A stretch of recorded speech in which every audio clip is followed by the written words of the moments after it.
Excuse me, we're going to reconvene from closed session, and I have two things to read out to you. In closed session, a motion was made by Trustee Broughton, seconded by Trustee Wilson, to authorize President Kinnaman to enter into an employment agreement to extend the appointment of Sharon Jones as the interim Dean, School of Communications and Humanities, effective May 15, 2015, and ending June 30th, 2016. The motion carried with 5 members voting in favor and no members voting opposed. The motion carried unanimously. In closed session, a motion was made by Trustee O'Neill, seconded by Trustee Sanchez, to authorize President Kinnaman to enter into an employment agreement to extend the appointment of Dr. Jim Berg as the Dean, School of Arts and Science, effective May 15, 2015, and ending June 30th, 2017. The motion carried with the 5 members voting in favor and no members voting opposed. The motion carried 5-0. At this time, we will now have public updates. Who does public updates? Oh, I'm sorry, that's me. Up. I'm reading. Got a little distracted You're up. there. They're over here. Oh. In light of, I've got a lengthy report later. I'll reserve the time for then and not have any public update. Okay. Alrighty. So that brings us to public comments. Are there any public, wait a minute. Persons who wish to speak to the board on any item may do so at this time. There's a time limit of 3 minutes per person and 15 minutes per topic, unless further time is granted by the board. Your comments will be timed, and you will be asked to stop speaking when the timer sounds. Please understand, the board welcomes your comments, but is not able to respond to those comments. Do we have any public comments? There are no public comments at this time. And now we will go into introduction of new full-time staff. Yes, we have one new person, Jason Arabelos, Director of Maintenance and Operations. Jason.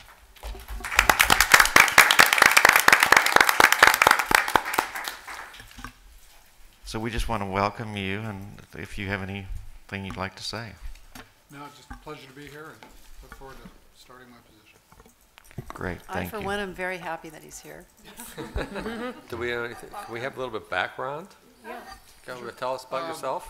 Grew up in the San Fernando Valley, moved to Colorado in 2001 with my family, and we're moving back here to Southern California. Missed the weather, missed family, and it's a new opportunity. It's neat to see snow in the mountains, though. It followed me here. Professionally, I've worked in commercial real estate since 2000. I started in commercial real estate in 1988 and worked in that field till about 2001. Then I was in public ed, K-12, from 2001 until I came here. And it's my first opportunity here at a community college. Looking forward to it. Thank you. Thank you. Welcome. Thank you very much. Okay, thank you very much. Welcome aboard. The minutes, as I previously stated, the April 17, 2015 board minutes were pulled from this agenda to give the board members an opportunity for further review. These minutes will be presented for approval at the June Board of Trustees meeting. At this time, we'll go into reports. Ask God. Mr. Cepeda.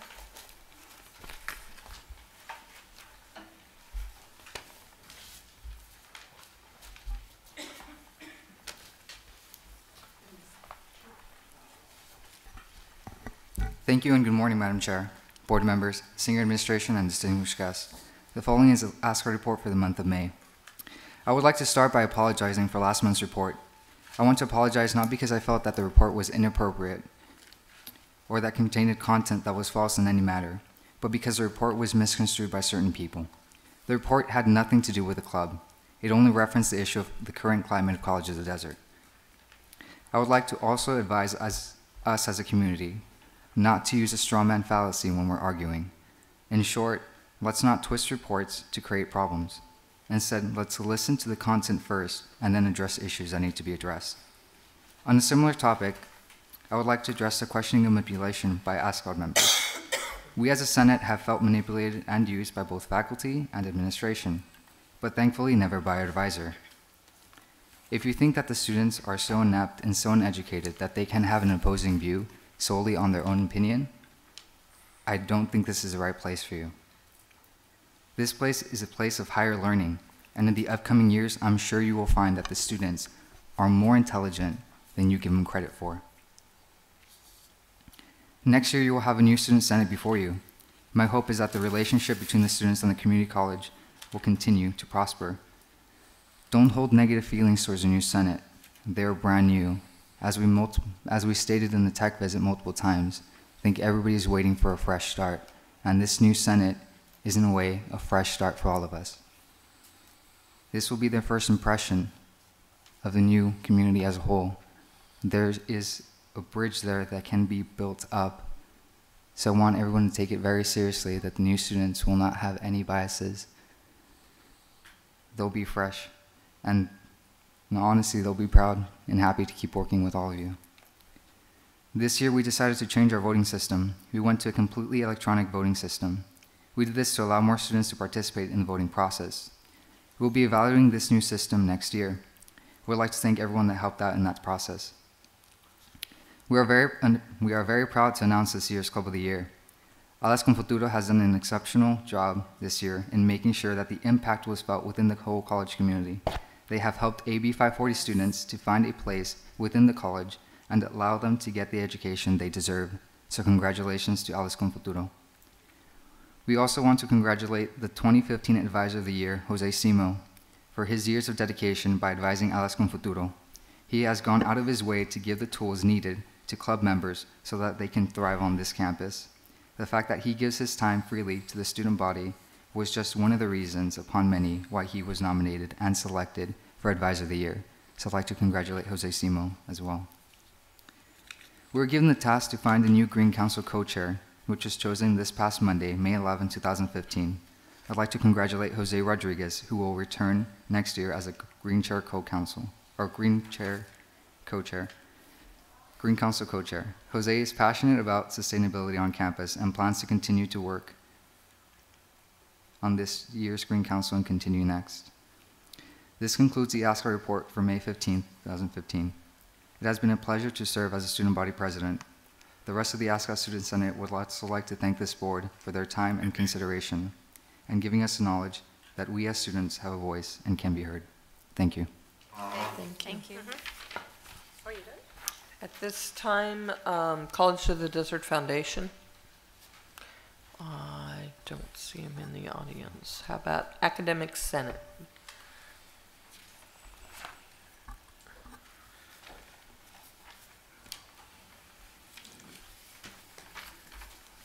Good morning.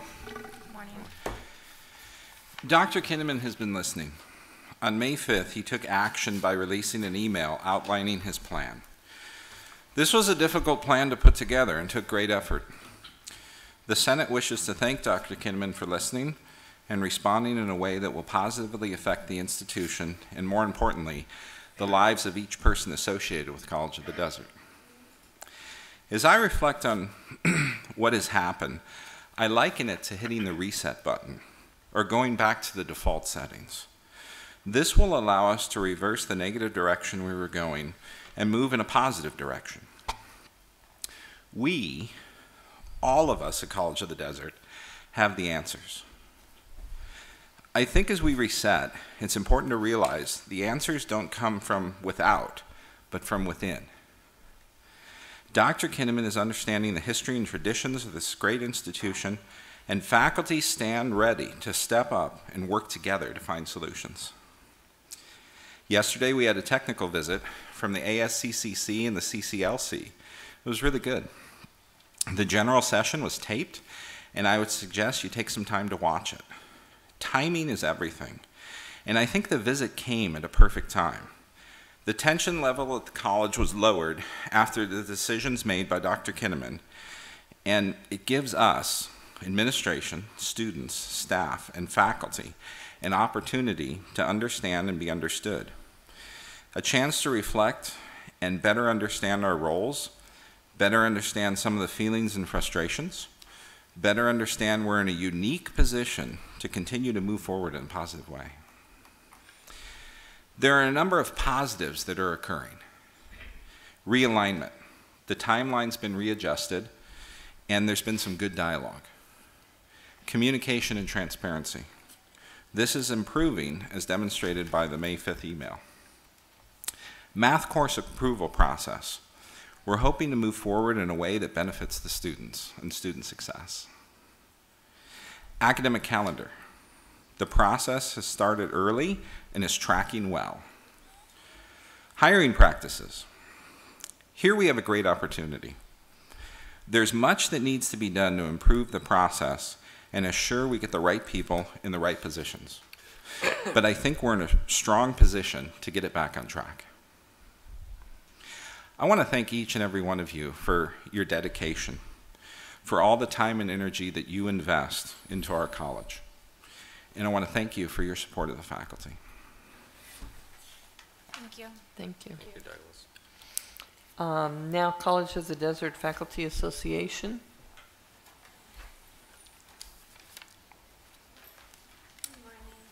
Morning. Morning.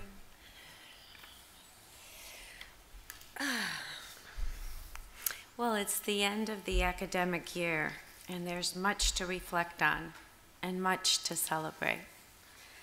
The Faculty Association celebrates the active participation of faculty, whether it's in forums on topics of reorganization, public comments to the Board of Trustees, or to the Academic Senate. We are completing a year of consistent, persistent, sometimes repetitive action by the faculty in an effort to affirm a culture of dialogue and collaboration here at College of the Desert. Progress is happening. The faculty acknowledge and appreciate the considerations the President has made in pausing and deliberating on the college reorganizational plan. As the President meets with deans and department chairs, there is more communication. As the President supports internal hiring and growing our own, we become more balanced and effective. As the President leads in establishing the culture of communication, coordination, and cooperation, we can get the work of the college done. There is much work to be done. There is enormous talent and dedication here at the college to get the work of the college done. We do not want to spend any more precious energy in spinning around issues that can be resolved when the stakeholders come together and dialogue in an environment of mutual respect. We are dedicated to reflecting on the lessons learned, but not repeating them, in order to move our community in a positive and hopeful future. The Faculty Association wishes our retiring colleagues a healthy and fun retirement, and we thank them for their decades of service. Our best wishes are also extended to Dean John Jaramillo, whose service to the college has been deeply appreciated. We are excited to welcome new hires to the COD family as well. We support the hiring of well-qualified faculty, which we also know includes our very own adjuncts. I'm deeply appreciative of the administration's reset button on allowing the adjunct faculty in the English area to have their full 2 semesters just like everybody else. And that was an excellent reset. The association has completed its elections, and we welcome Jose Simo, counselor and former COD student, as vice president and secretary, so you'll be getting to see him. And we welcome Heather Benesh English faculty, and Marine Corps veteran as a member at large. And I am honored to serve the faculty of College of the Desert for 2 more years as president. Whoosh. But I will be taking a hiatus this summer. I will be going to Israel and to England, and you will get some reports from Jose, which will be terrific, I'm sure. I'm a proud member of ALAS. I also want to take this time to thank Trustee Campbell, Eleanor Campbell, for her support for the first annual Mental Health Expo, and ASCOT for their support. It was very successful, and we hope that this will be an annual event. We had 10 to 12 community resource people who gave excellent feedback about their interactions with the students and staff at College of the Desert, providing education and destigmatizing a very important issue in our community. The board can expect the association to continue to report in a transparent, truthful manner and to encourage public comment and participation so that the board hears the voice of the faculty, as is our duty as elected representatives. Thank you. Thank you. College of the Desert Adjunct Association.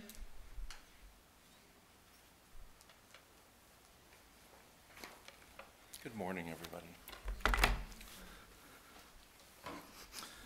Can I just say ditto? Yes. You know, I don't have a lot to report to you today, and really, Douglas and Denise both said it so well. I'm just going to say I share their sentiments, and it's been a rough year for everyone, including for adjuncts. And processes were rushed or ignored, and mistakes were made. And a lot of people got very upset over that, but we have seen some very positive change recently that is encouraging to everybody. So rather than belabor the specifics, I'll just say we're looking forward to next year being very different and very productive, and we thank Dr. Kinnaman for all his efforts to make that happen. What I would like to do today is something a little bit different. Those of you who may not know, every year CODA gives an award called the Judith Mandel Award. And for those of you who don't know her, Judy Mandel was the founding member of CODA and the first president of CODA. I believe that was approximately 20 years ago.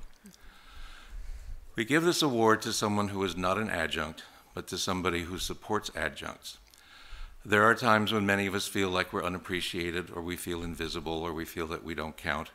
And there are lots of people on this campus who have demonstrated that that's not the case. So we'd like to give this award to somebody who's been very supportive of adjuncts. And I'd like to do that right now, if I may. And I would like Kathy Levitt to come up and join me in making that presentation. So Kathy. We don't have any other? No. Oh, just us two.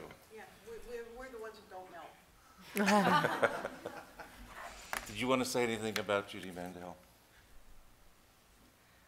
She was a very interesting person. I'm sorry I didn't get to know her.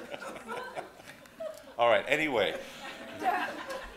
On behalf of the CODA Executive Board, Kathy and I would like to make this presentation to someone who has been very supportive of adjuncts this past year and whose assistance and appreciation we just cannot thank enough, and that award goes to Douglas Redmond.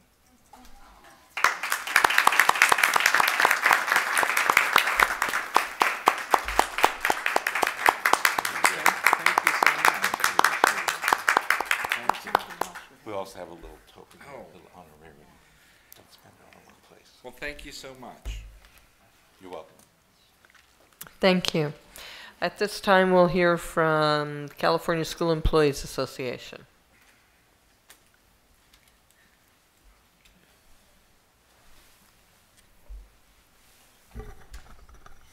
I'm a little taller. Good morning, trustees, administration, and honored guests.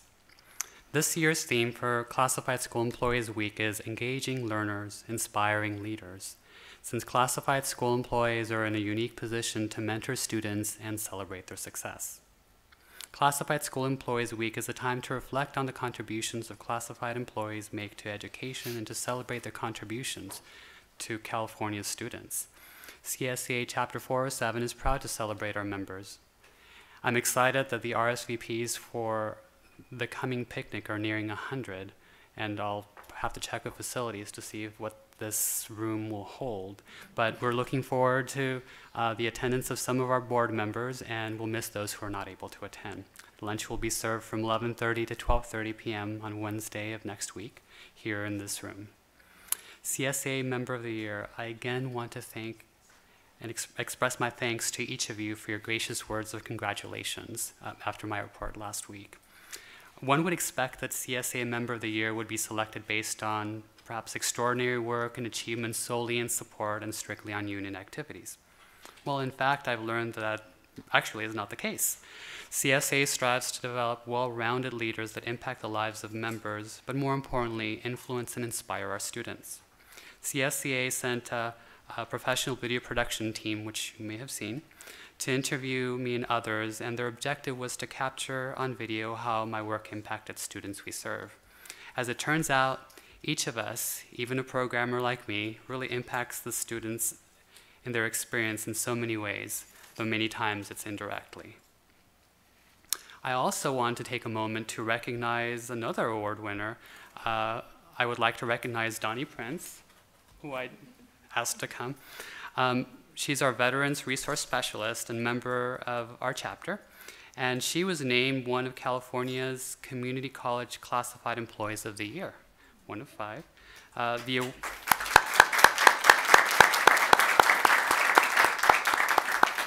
The award honors community college classified employees who demonstrate the highest level of commitment to professionalism in community college. In the past, this district would recognize our college classified staff member of the year. As I congratulated Donnie, I thought that I would call upon us on this district to renew that tradition of celebrating at the local level our college, at the local level that our college community would celebrate our amazing staff on a yearly basis. Supplemental retirement program and negotiations. Today's consent agenda includes the list of the following 3 classified staff members who are retiring as of June 30th. It's Charles Flores, who more years than can be counted, is all I can say. Carrie Phillips and Nancy Chainline. Last year, the CERB resulted in long vacancies in classified positions. We strongly insist that we do not repeat and instead proactively fill these positions to prevent the increased workload on already overloaded staff. And that's ongoing and in progress. So thank you for that. Human Resources Consent Item number 7. Through the leadership of Vice President Diane Worth, we have worked together with the district to create a second new classified job description in the HR office. We are in agreement that most positions classified in many districts as confidential are actually indeed classified positions. The Education Employment Relations Act ERA defines a confidential employee as an employee who, in the regular course of his or her duties, has access to or possesses information relating to his or her employer's employee relations.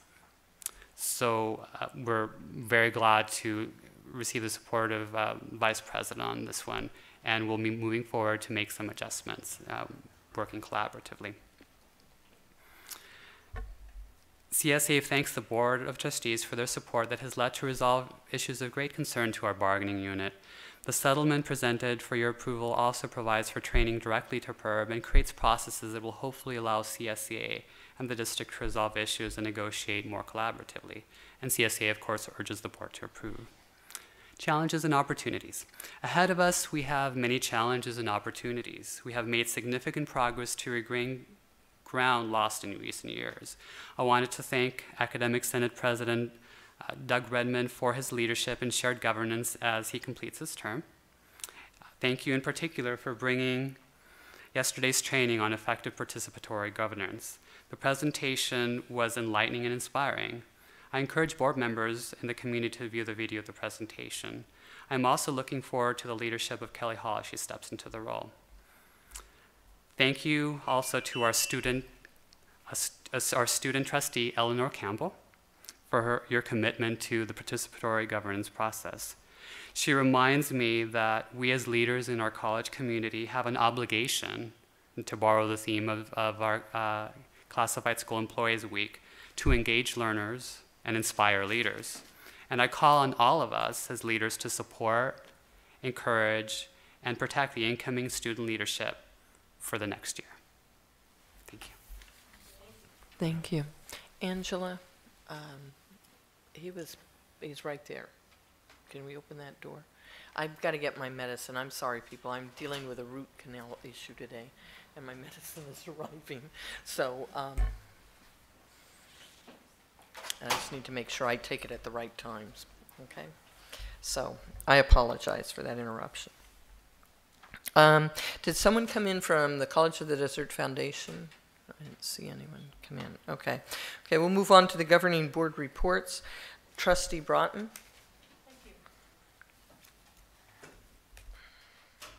First, I would like to thank one of our own, our student trustee, for her hard work this year. Thank you, Eleanor, for all the hours that you spent. Is my speaker on? Okay. For all the hours that you spent reading the agenda, going to these meetings, going to the other meetings, but probably the most important is gathering the information from the students and bringing it to us, taking information from here back to the students, and providing the board and the college with the student point of view. We are about students. We're about student success. I thank you for all that hard work. And although you make it seem like it's really no work at all, that just means you're really good at it. So we thank you for that. Thank you. So I would like to ask formally, because I know this is what we attempt to do, is that we write a letter to our student trustee thanking her for her service and including her excellent evaluation, so that she can use it in the future to show her leadership skills. I think we should also do a similar thing for our COD president. He's done an excellent job bringing to us a report of the student climate, of what's impacted students, what students are celebrating. It's a leadership over and beyond. So I think we need to write a letter, and if you as chair would sign that for us, it would include all of our heartfelt thanks for that hard work that you've done and that you've done, John. So thank you so much for that. And of course, Carlos, I have to do kind of a little shout out over there to say what a great job you do. We will miss you. There's certain things that come with being student trustee that maybe no one told you, but you have to text back pictures, and you know, as life goes on, we like to see what's happening. So when you end up with that cap and gown, that as the various ones along the way, as you climb in your academic career, we want to celebrate it too, because now we are part of your family. Too bad about that. And you are part of ours. So thank you so much. As we have celebrated, and as we continue to celebrate the end of the year, there have been a number of really excellent thank yous and celebrations of success. When I look at that, I have to look back at the history of our college, and today just happens to be the former president's birthday. Bill Cronin's birthday is today, so we'll do a little shout out to him. He's in New York. He won't know, but I sent him a Facebook happy birthday, so eventually he'll get back to that. Another leader of our community, there's going to be an unveiling of a plaque honoring Roy Wilson. On May the 18th from 2:30 to 3, there's never a day. Roy was my mentor, so there's never a day or a meeting or an agenda that I read that I don't think of Roy and miss him and think, gosh, I wonder if he's going, or if he's going, okay, so. So those that can, I hope that hope will attend that. the minutes. I need to address the minutes. The minutes being pulled this month, there was no deep, dark secret to them. That was actually my fault. You know, I have this ongoing goal of our minutes. A person that didn't come to this meeting that reads our minutes has a true feel as to what happened at the meeting. Well, now you have to be really careful that it doesn't become a volume and bog you down in reading versus become just a little succinct, this is what happened. So we're kind of in that flux. So no, there wasn't any deep, dark secret that we hid there. It was just we haven't come to a consensus yet as to exactly how we want those to work. So they'll be back in June. Our celebrations. The trio celebrations, our special student celebrations, graduation and transfer ceremony was inspiring. We had a student come back that had been here before that graduated from COD that's now working toward his PhD. And he gave us a genuine feel of gave the students a genuine feel of what the difference is, what a great opportunity they had to come to the college, and how, as they move on, they'll look back on this and gain from these experiences. So that was a wonderful ceremony, but thank you to each of you that put together a ceremony for your constituency, because to those families it makes such a huge difference. I don't know that anybody we've had a press release about an undergraduate transfer scholarship, the Jack Kent Cook Foundation Scholarship. This is the only one I know of that's ever come to a student in this college. It's a $40,000 a year scholarship to help this transfer student get their baccalaureate. It covers the expenses that person needs to live. Such a marvelous opportunity that we can't thank that foundation enough for reaching out to one of our students, to one of our Mesa students, I believe, that received that. So thank you to the larger community that reached down into our smaller community and is helping this student move on to their goals. I have to say thank you and goodbye a bittersweet goodbye to our retirees. I'm wishing them the best in their future. We'll miss them.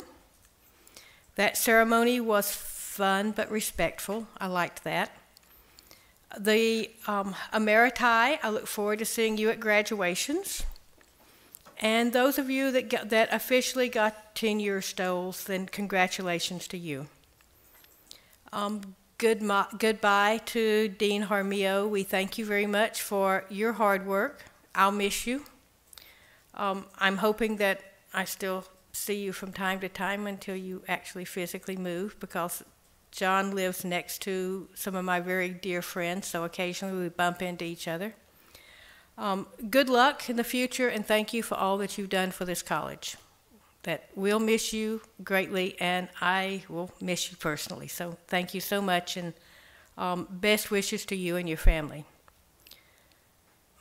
I'm looking at my notes, and I think that pretty much covers the waterfront. So thank you so much for your... Thank you. Trustee O'Neill? No. Okay. No. Okay. Just Methods checking. my Thank you. madness. Okay, thank you. I do want to comment. I was very fortunate to know Judy Mandel and work very closely with her. I think Donnie may be the only other person in the room who had that honor. I see a hand. Denise, oh, you were here then too? Oh, Denise and everyone who does, and Donnie can attest to the incredible person Judy was. And it was an honor to know her. She had an amazing history. She was a survivor of the Nazi death camps, and is just an incredible woman. It was a pleasure to know her and work with her. I would like to congratulate Eleanor and thank her. You've done an outstanding job. Wherever I have shown up at an event, Eleanor has been there. And I know how sometimes it's hard for me, and she's a student and a mother and a homemaker on top of it all, and I don't know how you've done it, but you've done an incredible job. I want to thank you and wish you very much success and happiness, okay? And our ASCOD president also, John, congratulations and thank you for your good work, and I fully support everything Trustee Broughton said about letters of support for these two individuals. John, thank you for your hard work. I've gotten to know you these years. Congratulations on your new position. Change is always good for us, I think. So I think you'll have a good time over there. I have happened to spend some time there too, so I know what it's like. You'll enjoy it. I want to congratulate all our graduates that are coming up on Friday, a week from today, our transferring students, our certificate recipients, our successful athletic teams. There's just been so much going on that we can't even begin to address it all as much as we try. Our scholarship recipients, our high school diploma recipients tonight. I want to thank all the outgoing ASCOD and Faculty Senate leadership for their hard work, and congratulate Denise on her being elected again. Having had that same honor, I know what a sort of a double-edged sword that can be, so I appreciate that. Excuse me, I want to thank everyone for all the invitations to all the events. Unfortunately, it's just not possible to attend everything. I think the president seems to, but he's also looking ready for vacation, I think. Please keep inviting us, and please keep doing the outstanding work you do and honoring the students in the way you do at this time of year. It is important for all of us to be recognized and appreciated, and I applaud all your efforts. I do want to mention the Public Safety Academy ceremony that we had a few weeks ago. It was nice to have the fire and the police combined. It was a very nice ceremony. Amazing how it changed the whole dynamic of the ceremony, and it was a very, very nice evening. It was a great thank you. Thank you, John, and thank you, Chris. And I want to mention I attended a few health and welfare committee meetings as the retiree rep and sort of the board rep too. And on today's agenda, we are voting on the GASP 45 Trust, which I'll talk more about later at that time. But I want to thank all the members who are working so hard on that committee to do a yeoman's job of determining what health and welfare benefits will be for the coming year. We have meetings sort of regularly. We meet again next week, and then we will have a final decision on June 8th. And we're working very hard to maintain benefits at an appropriate level without too much of an increase. And unfortunately, everything increases. So thank you to the whole committee, and also there will be a longer open enrollment period. Misty's working on moving it from just 1 week to a month, which will give everybody a chance to really evaluate what works for them, and I think that'll be a positive step for everyone. And I think that I made it within my 5 minutes. Thank you. Excellent. Thank you. At this time, Trustee Sanchez. Okay. I just want to think, it's bittersweet seeing this particular class graduating. It's been our highest ever to transfer in the history of the College of the Desert, transferring, and the graduating class, I heard about 450, is that the number we're getting? Graduating this year, the highest ever at COD. So I just want to make sure. But in particular, I want to thank student trustee Eleanor Campbell on your admittance to UCR, and the ASCOD, everyone in ASCOD. You guys did so much for our college. I am so proud. I admire you on what you do, not only that you're working part-time and you're doing a full load, but to get involved and be those leaders in the student. It is awesome, and I'm humbled that you are the Coachella Valley, and your dedication to public service and giving back to the Coachella Valley is wonderful. I want to hear more things from all of you. I was very touched at yesterday's ceremony on how many of you are all transferring to 4-year universities. Don't forget about us. We're not gonna forget about this year's class of 2015. We're gonna miss you, all of you. You guys have been, and I'm looking forward to the new Ask God student leadership that are coming in, because it takes time. A lot of people don't know. It's just so much time that students take out of their busy schedule. So looking for the graduation, and congratulations again to the class of 2015 from COD. I also wanted to talk about our Summer Edge program coming up. I'm looking forward that we're going to be doing it in the West Valley campus and the East Valley campus. And here, our Summer Edge program is available. And I just want to always reiterate how proud we are at COD to do our Summer Edge. I'm looking forward to going to tonight's Dr. Carry-On Foundation Scholarship Dinner and our ABE graduation for tonight. Just a few highlights. Attended the CVEP financial aid night. I want to thank the COD financial aid team that came out, and we're always coming out in our community, and I want to thank the staff of our financial aid team that always participates here in the Coachella Valley. Also very proud of our first annual Coachella College of the Desert Workplace Economic Forum for the Coachella Valley. It was a fabulous event. We were just kind of having a panel for those that didn't attend of all our partnerships and kind of celebrating what we do at the College of the Desert to reinforce economic partnership. Congratulations, John, for bringing those partnerships. We're going to miss you, and you've done so much for the College of the Desert. Attended, the same events as our fellow trustees, just our Public Safety Academy, and it was just wonderful, and our trio ceremony. And I just want to talk about the staff. I mean, we go to these ceremonies, but the hard work that people put together to put on these events, it takes a village really to put on these events for our students. So I want to thank the faculty, the staff, the classified, everyone who puts it together. So it takes a lot from the college, and I want to thank you for doing that for us and to go beyond. Denise, congratulations again. I really appreciated that mental health forum, along with Professor Jay Lewinstein, for putting that together.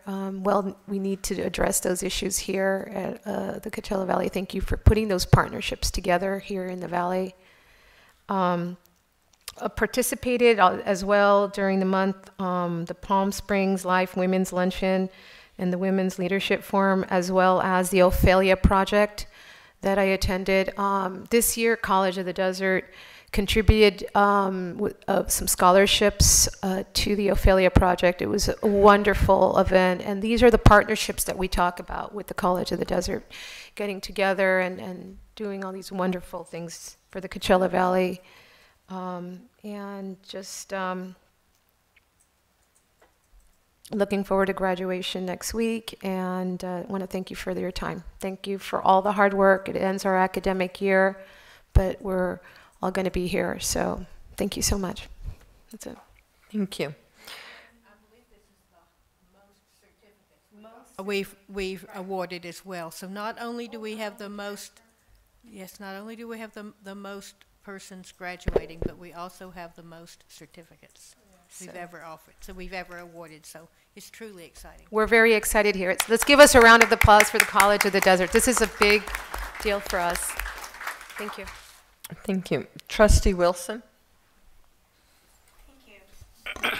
Please excuse me, I have a little bit of a sinus infection here. And many thanks again, Eleanor, for all the hard work that you've done this year. It's been such a pleasure working with you and seeing you grow. Thank you, Trustee Broughton, for mentioning the event for my late husband on Monday, and indeed he is here in spirit. It's been a busy time in my particular district. I wasn't able to go to the foundation board meeting last month, but I would like to formally acknowledge and thank Donna Jean Darby for her leadership as foundation board president. She did an outstanding job moving the foundation board forward with many projects, including the major fundraising campaign. She attended events presented by many other community-based organizations to show her support of the communities and the support of the foundation. I cannot imagine the number of hours, of volunteer hours, that Donna Jean spent on the road and at events for the foundation this past year, but she certainly has set the bar high and an example to be followed by us all, so thank you again. In late April, Anna Davies and I attended the 2x2 meeting with Desert Sands Unified School Board members and Superintendent Gary Rutherford. We talked about items related to the performance of Desert Sands School District students at College of the Desert and dual enrollment programs. It was an excellent exchange, and we will be meeting again soon. Superintendent Rutherford also invited me to attend a TREC stakeholder visit. TREC standing for Trustees Reaching Every Community. That event took place the following day. It was a morning tour of 3 schools in his district: Franklin Elementary, La Quinta Middle School, and La Quinta High School. This was the first time they've ever put on this event. There were 2 full school buses that were used with local stakeholders from valley-wide organizations, including other elected officials. I truly enjoyed the tour and seeing these schools firsthand, talking with teachers and students, and looking at some of the great programs that are going on. I'm also on the board of the Ophelia Project and was proud to see that our COD Foundation was present at the Ophelia Annual Awards Luncheon. The new partnership between the foundation and Ophelia was announced at that event. So thank you so much for reaching out and assisting these students who have worked so hard and are so deserving. So scholarships will now be offered to Ophelia girls, who will now enable them to be an Ophelia girl from 8th grade through 12th, and now through the community college level. So it's a great action. I also attended the performance of Fiddler on the Roof. Wow, well done. Well done, cast and crew. Michael, you were great. What an amazing night. People next to me were clapping and to the music and singing the songs, so it was wonderful. I also attended the Firefighters and Peace Officers Training Awards event. It was great to see such support from families and friends, but also sad to say farewell to Chris Madigan and all that he's done. Thank you for a great EOPS and CARE CalWorks recognition ceremony. Carol Esquade, another event with a great turnout of families and friends, and wish her the best in her retirement. And then just attending so many other events this week that were going on. But I would like to focus on the California Community Colleges Task Force on Workforce Job Creation, a Strong Economy. They held a town hall at the Hyatt Regency to hear from local businesses and other community stakeholders, and they're going to use that feedback to identify policies and practices that will build stronger alignment between the California Community College system and the regional workforce needs. It was a great local turnout, including the president of the Board of Governors, Jeff Baum, who works at Sunnylands. Many thanks to Pam Hunter for all of her hard work, to President Kinnaman for his role, and for not yelling at me for working behind the scenes to make all of this happen, and most of all to Senator Stone and his staff, Glenn Miller, for all of their hard work. We really need to be heard, and we look forward to seeing the results of the task force and how we here at COD will take on the recommendations. I also like to wish the best of luck to Dean Jaramillo. Good luck to you, sir. Thank you for all that you've done. And finally, I'm proud to announce that my daughter Ashley is graduating from City College of San Francisco in 1 week. She's going to be going to San Francisco State in January, but her graduation is on May 22nd. So I will have to miss our own commencement ceremony, but I'm sure you understand where my priorities lay. But please know how proud I am of all the graduates this year, and many thanks to the faculty, adjuncts, and all of our staff for the role you have played in the journey our students have taken to get to May 22nd. Thank you. Thank you. May I say something? We also want to thank Vice Chancellor Van Tan from the Chancellor's office as well when she was at the Workforce Development Conference. She was there as well. Thanks. Thank you. Student Trustee Campbell. Good morning, everybody. Give me just a sec.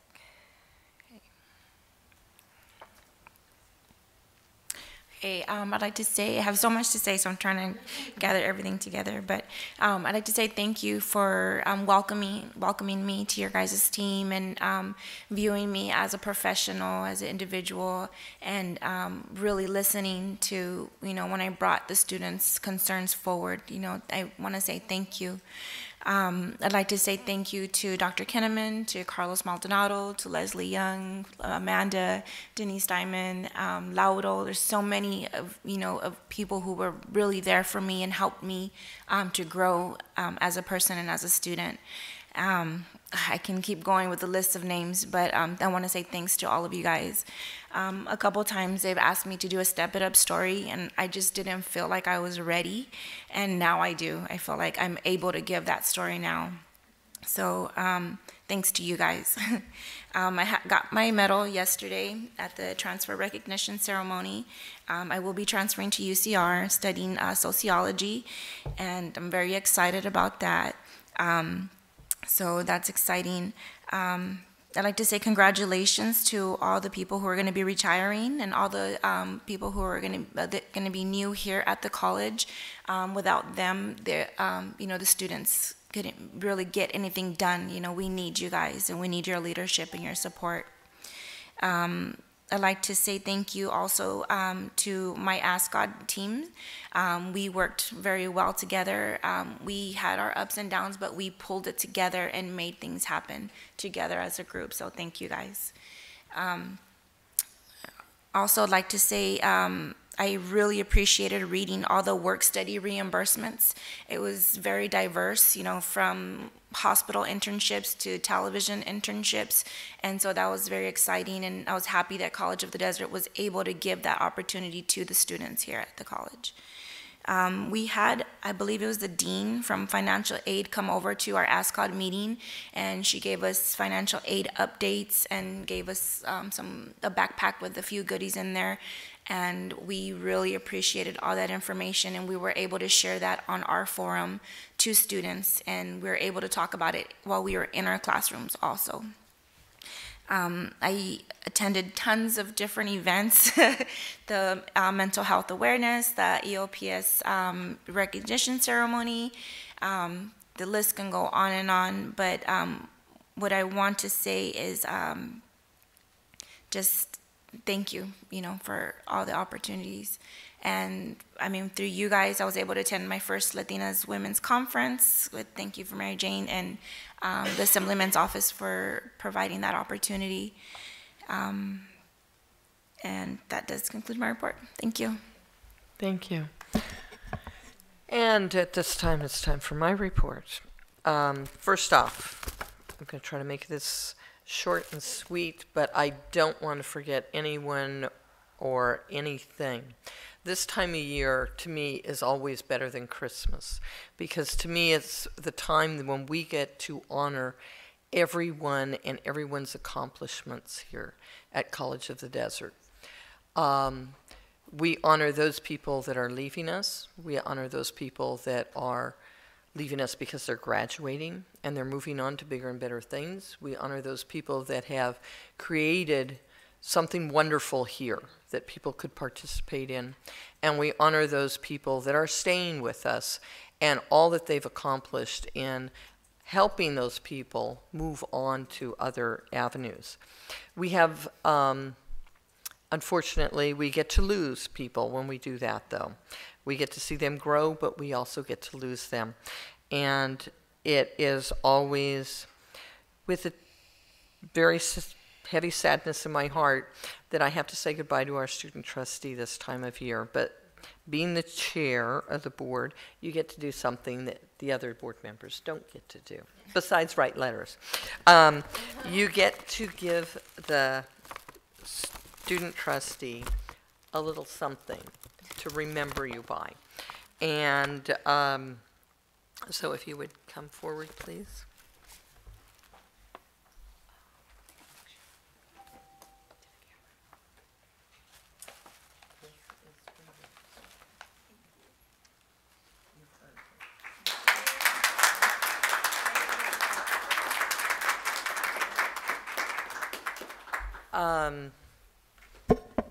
Hopefully she'll open that up and share it with all of you so that you see what it is. But, like I told her, she's earned this. Thank you. I don't think individuals understand that the student trustee is elected by a large constituency. It's real hard to talk with that, my tongue on my tooth, but that's okay. We'll deal with it. But they have probably the most influence for the students of any board member up here. We're elected by the public at large, and hopefully our students also are voters in the general election, so they get to vote. But our student trustee represents every student, whether they are a registered voter in our society or not. And they only get to serve 1 year, so they have to make that tremendous impact in that 1 year, as does all of our ASCOT. And that's why the responsibility for those students is so much greater than it is for any other student on campus, because not only are they obtaining their education, but they're representing all of the students that are here.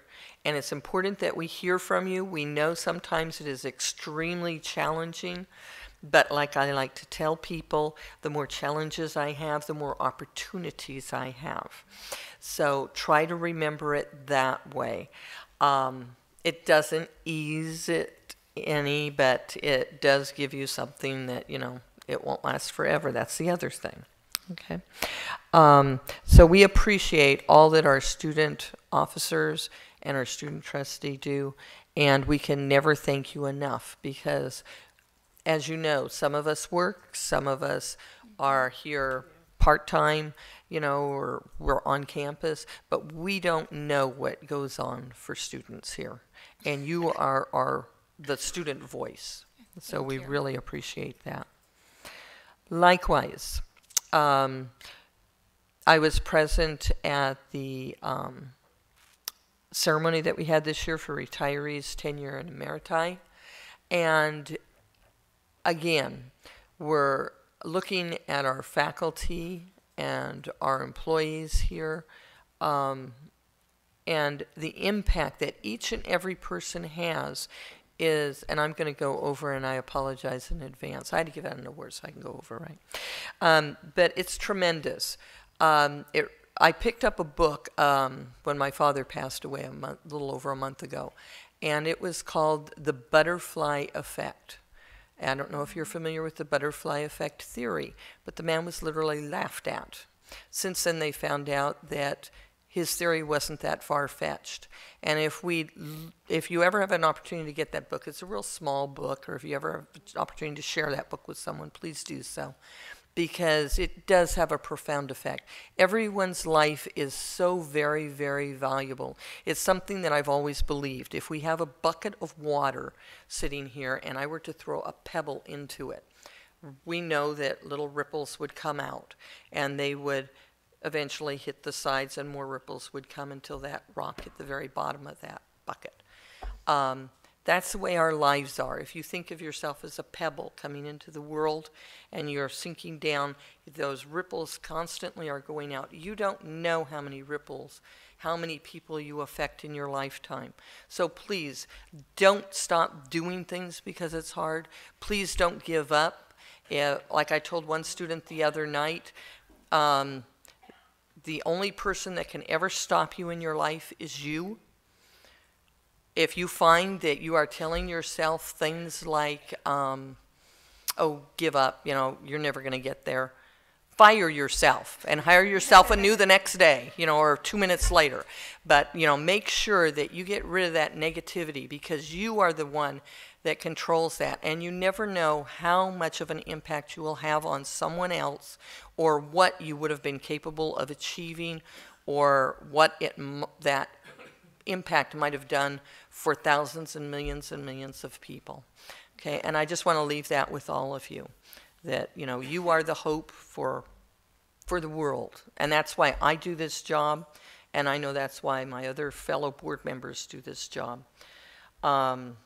And I know that everybody that has worked here at College of the Desert and works here now and will continue to work here has always had that same philosophy, that their students are the future, they're the hope, they can accomplish anything. We believe in our students here, and we believe in everybody that's ever been a part here, and even though they may be leaving us, I know they will continue to impact lives forever, and I thank each and every one of you.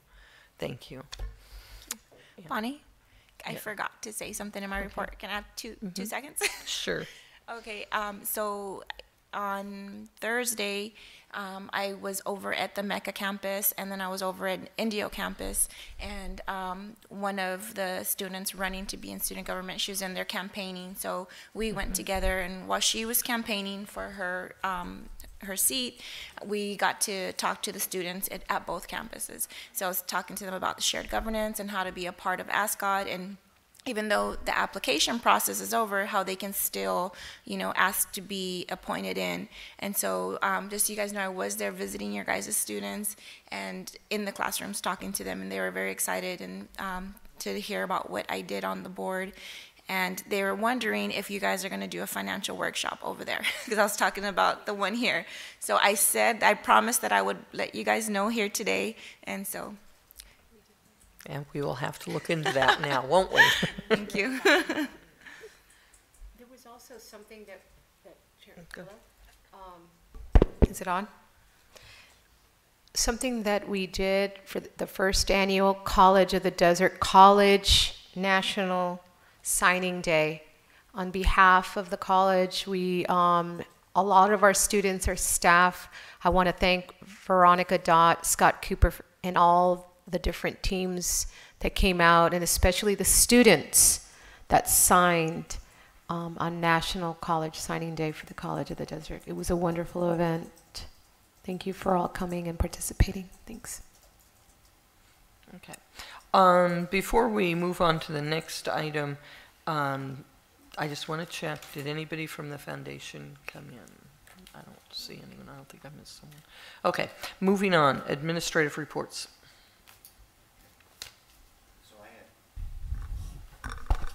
So I have 2 reports, but one of them is being presented by somebody else. And if I could ask Ruth Nolan and her students to come forward, and they're going to present the Solstice Literary Magazine. Where should I just stand? Right here? You can, the microphone, yeah. Thank you for adding me to the agenda. I'm very excited and proud to be presenting today on behalf of our student campus copies of this year's issue of the Solstice Literary Magazine. I have been at COD since 1999, and my life got a little busy the last few years. My daughter had my first grandson, so I've been really busy. My son-in-law was in the Army. He's also a COD graduate, so I've been really helping and support them in their young adult lives, and my little grandson. But finally this year I was able to pull it together as advisor and founder, which we began this in 2006. And my idea behind starting the Solstice was to help unify our campus across the disciplines to showcase and celebrate all of the writing they're doing. This year's issue is particularly touching because the students in here are writing about things that are real in their lives, things that matter to them, highly representative of our student body and population. Unfortunately, the several students who are hoping to come are busy working, taking care of family members, and studying for finals. So I just wanted to read just a little bit from one piece that particularly touched my heart. And I'd like to emphasize that these don't just come from the creative writing class. I was also able to pull some pieces from one of my developmental English classes. Wow. So when we think, okay, the students in the entry-level courses, can't do something, or even a lot of them feel so negative about themselves when they come into my classes. I can't write, I'm no good. And to see these stories emerging and just for them to find their writing voice is so important, because this is going to help them succeed in college and in life. So just a very short, Guillermo Chicas, it's a story called Deported, about how his father was basically one day just taken from the family and deported back to Guatemala. and how it just tore his life up. Starting from when I was 6 years old, I was really close to my father. From that time on, my father and I would work on numerous job projects, from small jobs to month-long projects. My father owned his own mobile car wash, so I was always able to tag along. My father is a hardworking man, and I told myself that I wanted to be just like him when I got older and work as hard as he did. My father taught me how to be responsible with my money and how to value a dollar. But when I was 17 and entering my senior year of high school, I had a feeling that it was going to be an interesting year for me. I had a feeling that something was going to change my life forever, and I was right. On September 8, 2012 at 7 a.m., I heard a loud knock on our front door and heard someone talking outside.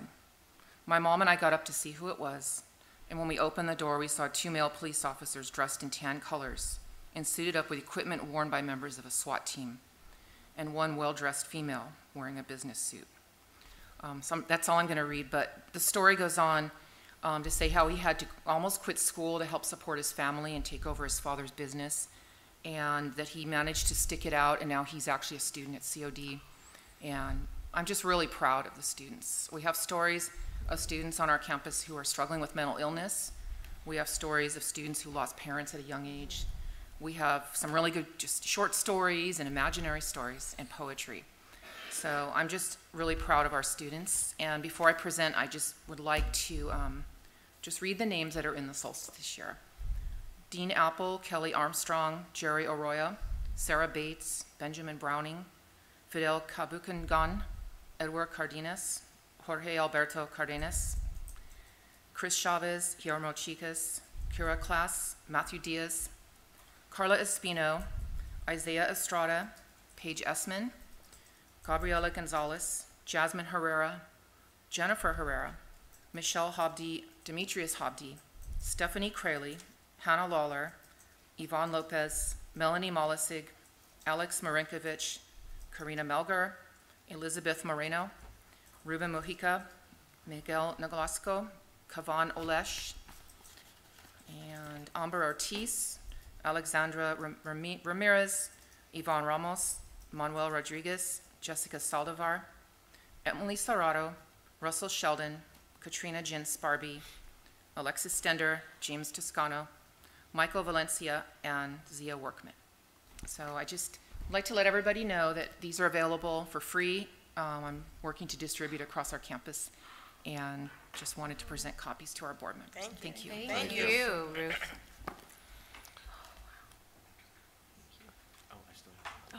Thank you. Oh, well, good. Thank you, Ruth. Are you going to be doing this annually? Okay. Be careful.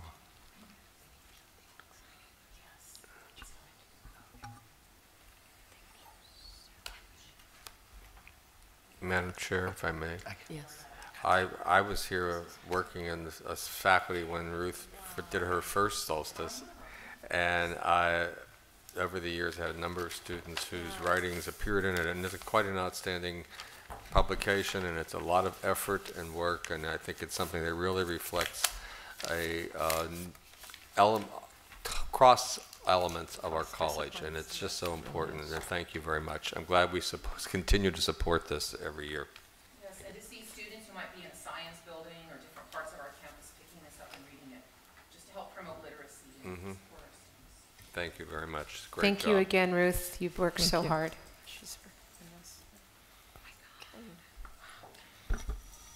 Dr. Kinnaman, New face. Yes, Dr. Stefan. if you would continue. Okay. Before I start the presentation, I really would like to acknowledge all the constituency leaders. I won't name them. I just want to thank them for all their work this past year, and I'm looking forward to working with a new slate or any that are continuing in roles, and especially want to say that also we didn't acknowledge Tish. I wanted to acknowledge Tish as well.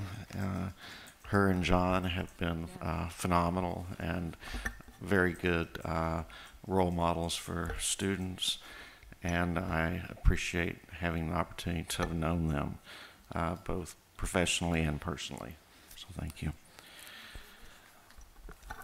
So this is the time of the year where we get to reflect back on the past year and realize why we're all so exhausted.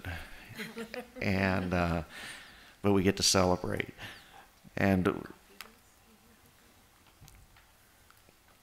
over the past year, we were really focusing on the 24-month agenda that we had adopted. And I apologize that the screen's behind you. We are going to have to get our new equipment in here and stuff so that it's easier for you to review. So we tried to categorize our student successes and accomplishments in these categories that were part of our 24-month agenda. And what we find is many of our accomplishments cross a lot of these different areas, whether it's teamwork and organizational development or student success. Again, it can cross over. We have over 900 employees and well over 10,000 students, and they're all doing great work. So I want to preface this by saying that I don't have 10,000 examples of students, and I don't have 900 examples of great work by employees. So I know some of them are going to be overlooked, but I wanted to highlight a few things. We held our student events for financial aid awareness and financial literacy scholarships, a transfer fair, a math field day. We had competitions for speech, government, and history. We celebrated student success with an RN Pinnings, Peace Officer and Fire Academy graduations, college signing day, transfer recognition, Phi Theta Kappa, EOPS and CARE and TRIO, and tonight is our ABE high school graduation. And of course, next Friday is commencement when close to 450 students will walk and receive certificates and/or a degree. This may be the largest, and I believe it is the largest, number of students ever to participate in commencement. We featured many of our alumni in our continuing Step Up campaign, showcasing several in the local newspaper and other media pieces. We heard from alumni that got great jobs in the Coachella Valley and beyond, some even working here at the college. Alumni returned to exhibit their work at the Marks Art Gallery and perform in music and theater arts activities. Our former student trustee, Aaron Bonner, is now in the prestigious Capital Fellows program in Sacramento. Our students benefited from the Carol Meyer Visiting Artist Jazz Clinics and a state management workshop. Dr. Romano invited John Lowe, a professional stage manager, to visit our theater class, and the foundation arranged for Brian Stokes Mitchell to present an inspiring master class. And you can see that right there in the center, Brian Stokes Mitchell with our students. 2 students won Nikon Photography Awards out of 17,000 photographs submitted from around the world. COD earned 7 Desert Theater League Awards for our plays and the spring musical Les Mis, choreographed by Shaw Newman and directed by Dr. Darlene Romano, who won Outstanding Musical Director. And Michael Hadley for Best Actor. Props to Michael. Art students won awards at the Palm Springs Museum Show, and 4 COD students won awards at the National Broadcasting Conference. For the first time ever, one of our students, Todor Nikolov, won the coveted Jack Kent Cook Scholarship. Todor's application, submitted with the help of Eva Marie Andrews, was one of 90 selected nationwide to receive scholarship, which can be up to $40,000 per year for the final years of college to achieve a bachelor's degree. And it was fun presenting that to Todor when we went and surprised him that he was the recipient. I really thought that somebody had given him a heads up, but after I saw his reaction, it was just really a special moment for him. Performing Arts presented musicals, improvs, and 1 acts. 3 students interned at the Palm Springs International Film Festival. 15 students qualified for the Century Club by logging at least 100 hours of tutoring in 1 semester.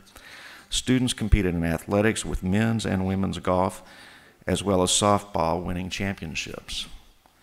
Our students, led by Ruth Nolan, you just saw, wrote and published Solstice magazine.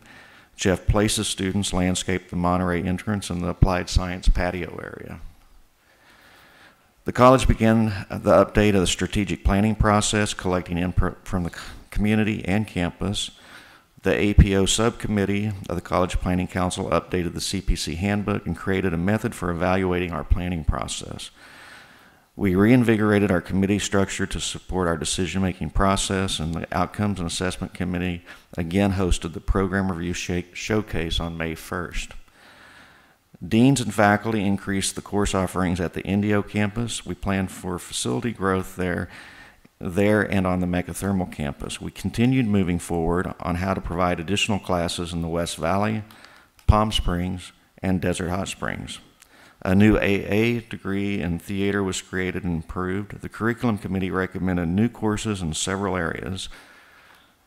The VN program was reapproved by the Board of Vocational Nursing until 2019. The Intensive English Academy was selected as a recommended program by the Saudi Arabian Cultural Mission. Our Human Services and Alcohol and Drug program was selected by the California Consortium of Addiction Professionals as the first recipient of the Spotlight Award for Outstanding Educational Institution. That's a mouthful, I know.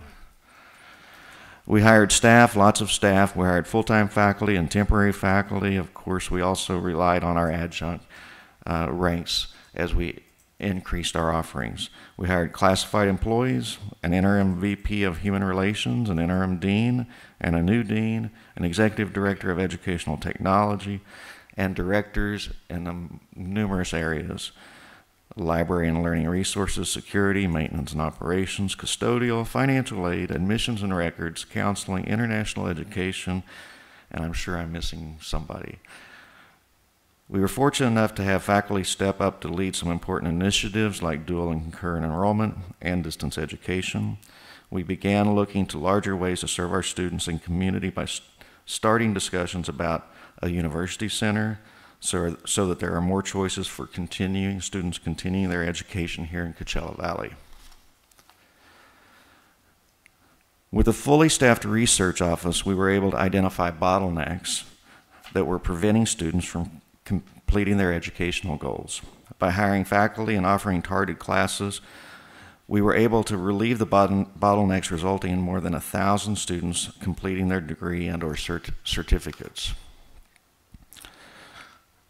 We are so fortunate to have several auxiliaries and partners that work tirelessly to raise money for our students in our college. The Friends of the Library raised $45,000 for the library. The success of the foundation has grown significantly over the last few years, with last year's revenues just over $8 million and total assets exceeding $30 million. It is now ranked in the top 10% of community college foundations nationwide. The Academic Angels held their Citizens of Distinction fundraiser in the fall and their 30th anniversary celebration in the spring, raising over $150,000 for scholarships and student services. Their annual Stepping Out for COD featured again Broadway star Brian Stokes Mitchell. The foundation wrote a grant to Bank of America and received $15,000 for the Veterans Center. Examples of other grants received by the college include a TAACCCT grant, again a mouthful, of $14.9 million funding a consortium to provide career training. Nursing assessment, remediation, and retention grant was renewed for $171,000. Nursing Root Foundation grant, which will allow a second cohort of CNAs next year, for $28,000. We also received the 2014 Energy and Sustainability Award from the California Community College's Board of Governors for the multi-agency library Prop 39 improvements. We worked hard to capitalize on the growth opportunities through the Chancellor's Office, adding an intersession during the winter and adding classes in the fall, spring, and summer sessions. We successfully resolved our FTE issue. Successes all, and It's all in your perspective.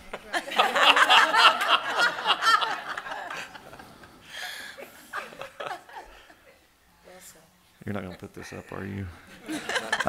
Vice President Howe and the Fiscal Services staff created budgets and charted financial projections to provide fiscal stability. A week ago today, in collaboration with the Chancellor's Office, we held a strong workforce town hall meeting to solicit feedback from business and industry on how to better work together to train the local workforce to be career ready. A 6-member panel presented their positive experiences in working with our career technical programs. They called our faculty and staff who had served their point of contact with the college and made significant differences, including our Dean, John Jaramillo, Larry McLaughlin, faculty members Dr. Kelly Hall, Jeff Place, and Bert Patanga, Dr. Wayne Boyer, and the nursing faculty. Under Dean Jaramillo's leadership, the Desert Energy Enterprise Center, DEEC, won a Green Leadership Award for the curriculum development from the publication Green Technology. In his role as Deputy Sector Navigator of Advanced Transportation and Renewable Energy for the Inland Empire and Desert Region, wow, Larry McLaughlin helped organize a solar energy job fair in Blythe that attracted 300 job seekers for the solar industry. Once again this year, Larry, with the support from staff at PACE, held the Kid Win Challenge. The national competition is designed for middle and high school students, and I believe some are continuing to advance through the competition. Is my 5 minutes up yet? Okay, good. The Marks Arts Center was open for numerous exhibits, artist receptions, and celebrations. I see Dr. Socio, Lisa's back here, and welcome all the work she's been doing. Our students and faculty participated in community events. Nursing students volunteered at Loma Linda University Children's Day and Teddy Bear Clinic. Wendy Sanders, once again, this year worked on the Day of the Young Child celebration in 3 different Valley locations. Professor of Art Judith Cook and Emeritus faculty David Einstein's collaborative paintings were on display at the Holman Fine Arts on El Paseo. Philosophy adjunct Professor Rebecca Hertzgaard regularly writes for the Desert Sun on ethics. We reached out to our community in a variety of ways, hosting tours of kindergarten, middle school, and high school students, as well as current and potential donors.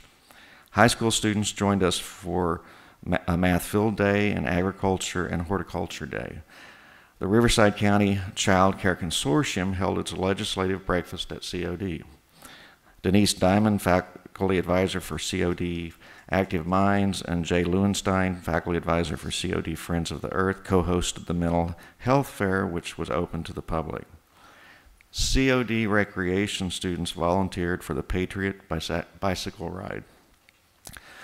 The new Jazz at the Pollock series was implemented. Community members attended many of games and tournaments featuring our Roadrunner student athletes. With faculty leadership from Bert Patanga, staff support from Reve Reynolds, Matt Hauswright, and Carlos Maldonado, and financial assistance from the foundation, our architecture students designed and built the golf cart float, and numerous COD students and alumni walked in the annual parade.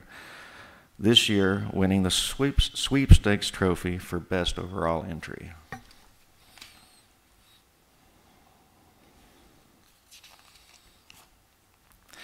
User groups are studying best practices and visiting other facilities as we move forward with renovating the Hilb Center and requesting proposals for dining hall services. With the addition of new staff comes many process improvements. The library liaison program increased the number of instruction sessions with faculty and solicited input from faculty about the library. Counseling began using an online education planning tool for creating student education plans, implemented 2 new educational planning workshops, and began a large project for online orientation. Admissions and records also utilized technology to implement efficiencies, with students now able to request overload, change their major, and use Web Advisor to see their registration priority and any hold information. It is more clear and includes who to contact to resolve any issues. ESLN registration waitlisting is now completely automated, resulting in 44% more students served. Emails have been automated for notifying students of important dates, which has resulted in a 28% reduction in petitions. High school graduation certificates are now done online. Students only have to file FERPA information once. All the college offices can share it electronically. Financial aid forms are now available online. Athletic interest survey and the foster youth next steps are now automated as part of the application process. Pell, Cal Grant, and foundation scholarships are now dispersed electronically through Hire One. International education is cross-training employees and further developing the Bukkio University relationship. The Marks Arts Center, Ballet, get this right, Folklorico Club, wow, Student Life, Spanish, and English faculty and community members work together to celebrate the Dia de los Muertos. Is that close? Good job. He's getting there. You got Getting it. a bad time. Welcome to the desert. Welcome to the Coachella. You guys are too much, aren't you? Laugh at Joel. The college community came together to honor former colleague, Emeriti Counselor Ken Lamont, and raise money for ALS.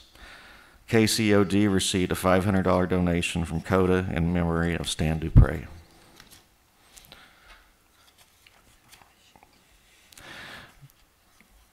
Jack Steptoe was inducted into the California Community Colleges Football Coaches Association Hall of Fame. Dr. Daniel Martinez presented at CACRO conference regarding student services. ECE faculty with adjunct librarian presented Flipping the Classroom at the California Association for Educating Young Children. Stella Baker is developing content-intensive library guides for all ECE courses in the California Community Colleges system. Lisa McFadden earned an online teaching certificate from the University of California, San Diego. Sarah Butler filed her dissertation. Her UCLA ceremony will be held on June 11th. Dean Berg presented at the Western Political Science Association annual conference.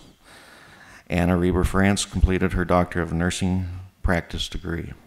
Tony Manzoni received the PGA Youth Development Award. Our very own Donnie Prince, who you've already heard, was selected to receive the Chancellor's Office Classified Employee of the Year Award. Donnie is traveling to Sacramento next week, courtesy of the foundation, to attend a reception and receive her award at the Board of Governors meeting. For those of you who don't know, Donnie has been the Veteran Specialist since 1978. She started work here right after she received her AA in Liberal Arts from College of the Desert. Laura Jimenez is also being honored, as you've heard, as CSEA Classified Member of the Year. My apologies to those of you who are not included. It doesn't mean your work isn't just as important and appreciated. Every year I try to do a better job of collecting the information. I want to thank the staff that assist in that. And I just simply want to say thank you. Thank you to the Board of Trustees for your support. Thank you to the full-time and adjunct faculty, our classified and leadership staff. The work you do is essential. Watching each of you every day energizes me and makes me want to do more, except at the end of the year. And I want to thank our students again. Seeing you learn and grow and achieve your goals motivates me and nourishes me. You are the reason that we come to work every single day, and you are the inspiration, I know, of this board and of this college community. So I thank you, and that concludes the end of year celebration report. Very good.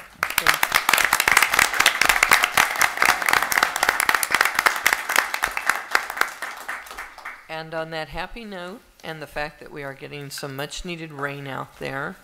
We will recess for a working lunch and reconvene at 1?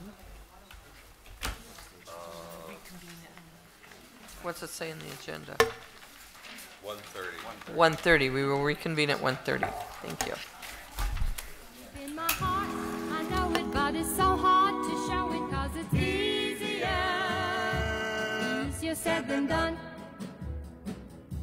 My buddies tell me fly to him, side to him, tell him I would die for him, and tell him he's the one. Although he gives me a feeling that sets my heart a-reeling, yet it's easier said than done. Well, I know that I love him so, but I'm afraid that he'll never know, because I get so timid and shy each time that I look him in the eye. They all tell me sing to him, swing with him, and just do anything for him. Tell him he's the one.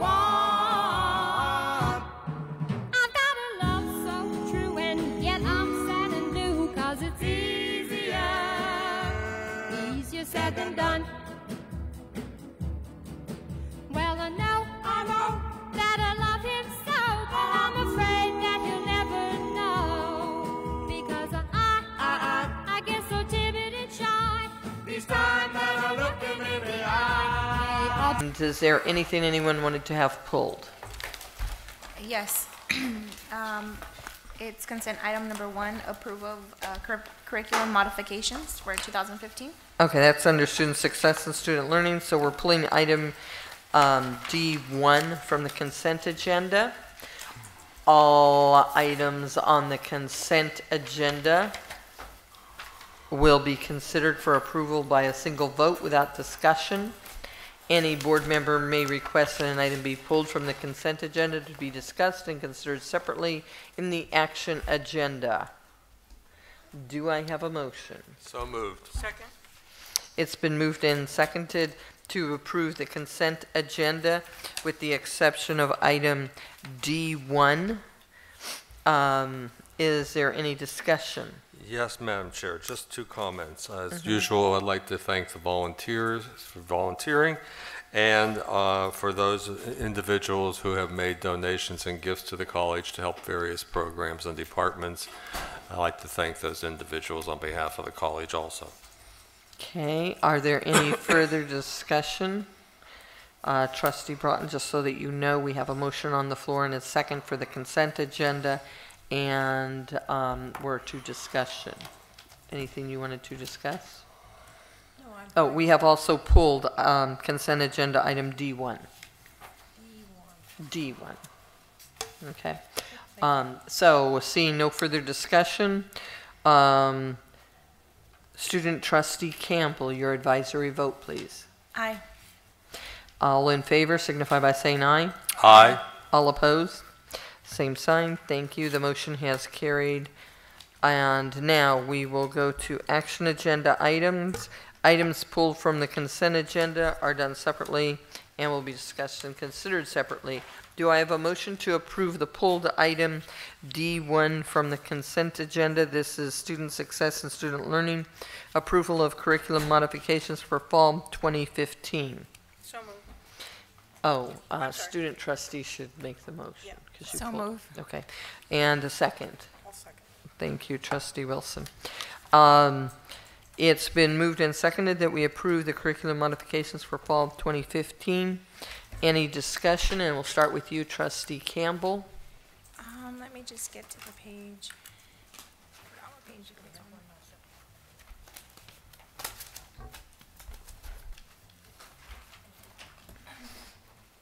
Okay. I just wanted to comment on under B, course modifications 11, 12, and 13. It says update textbooks and modify SLO's assignment and add IOs and complete contact review.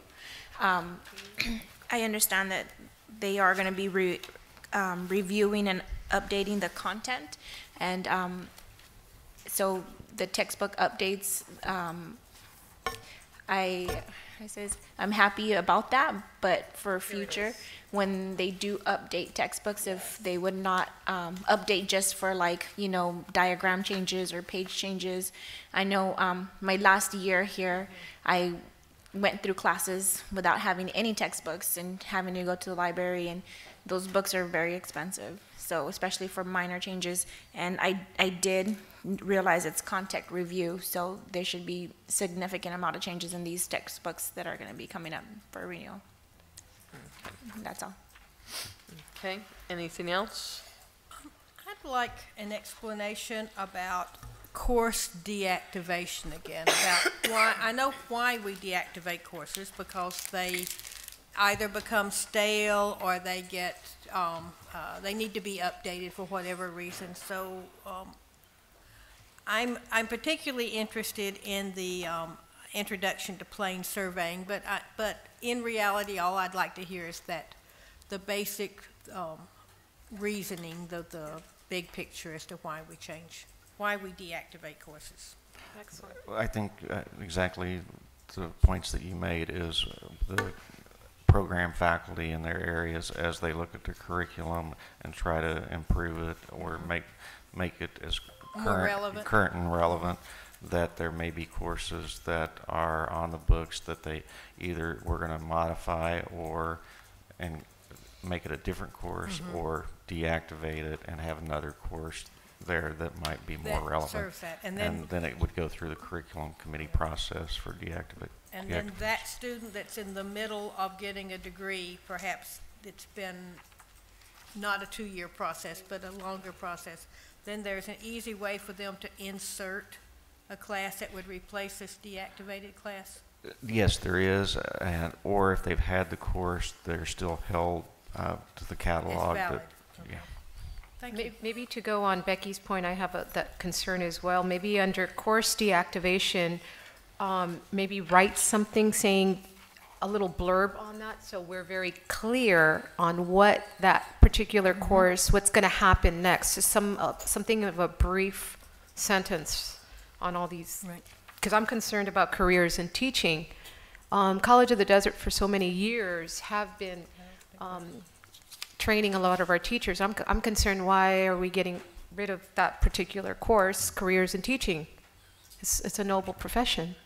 And so I think that could be something that we could expand on this and provide more information in the future. Yeah. I'm also under the impression that if a course hasn't been offered in so many semesters, that it's automatically deactivated. That's correct. I'm seeing. That's one of the reasons to deactivate. That would make sense. Perhaps we could have some, I don't know, Dr. Kinnaman, would you like to have staff up to, do you want to Sure. clarify some points? Sure.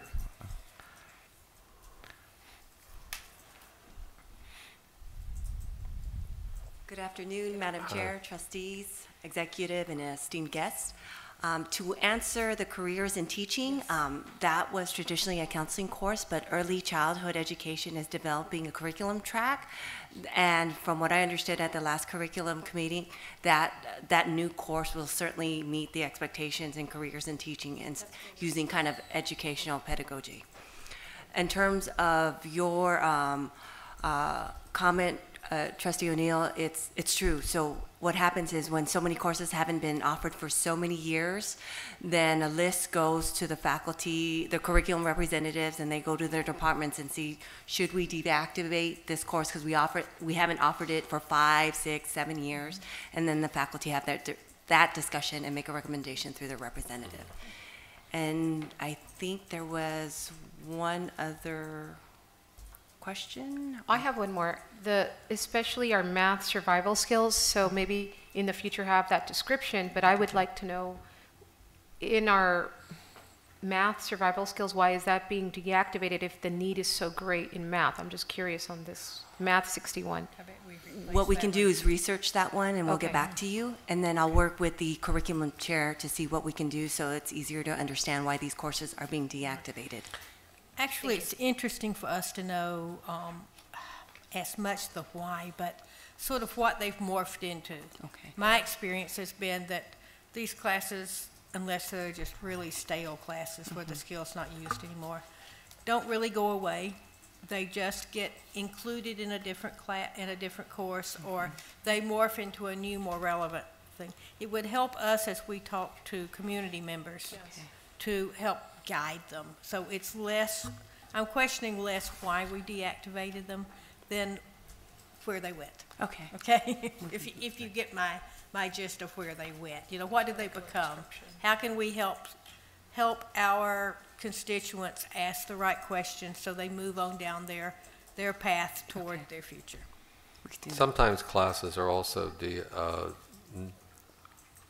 instructor specific. We have had a history of where a certain instructor was very in tuned into one area, and they developed a class or a set of classes. That instructor is no longer here, that area is no longer of any demand for some other instructor, and those classes go by the wayside. And I think one of them is the careers in teaching is an example of that, because I remember the person who initiated it. So there things like that. There's that personal element involved in it also. Thank you. Thank you. Seeing no further discussion. I just Thank had you, one Dr. Miller. question.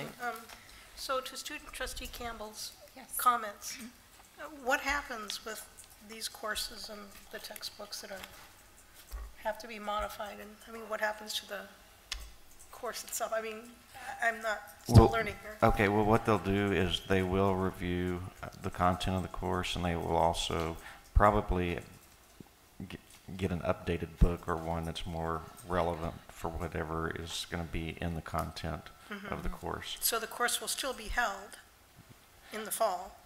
Yes, the ones on the front page that are dealing with the books, and yes, they'll still be held. Okay. As the material in a subject area shifts and develops and grows, the textbooks become stale.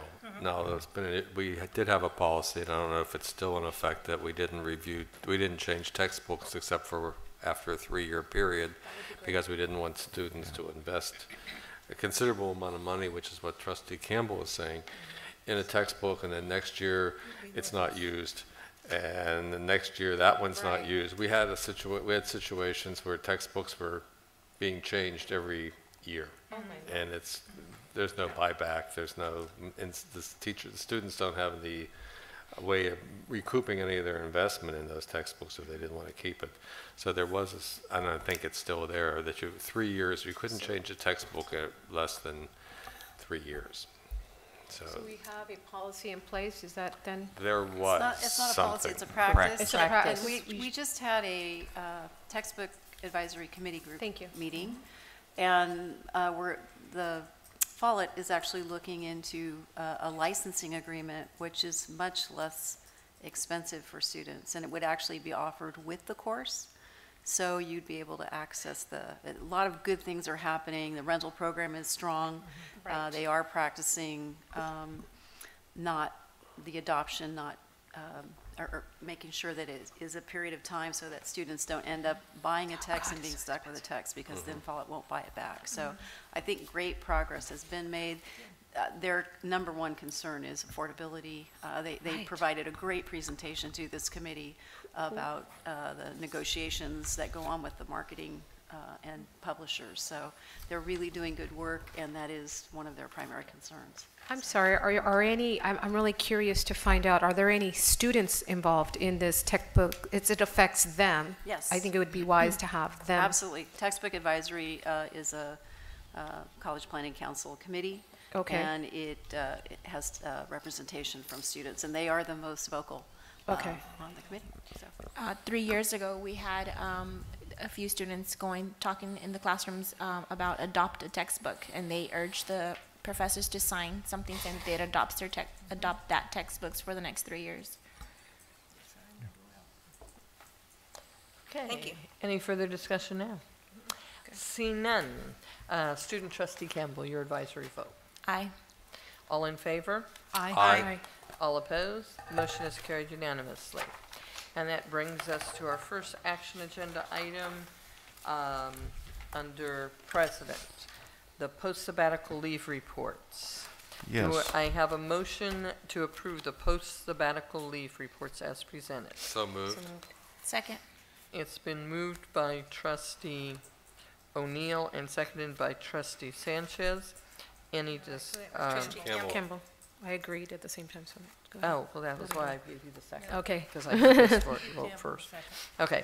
Now, we're open for discussion. President Kinnaman, would you like to start the presentation? Yes, if I could ask Dr. Hardy to come forward.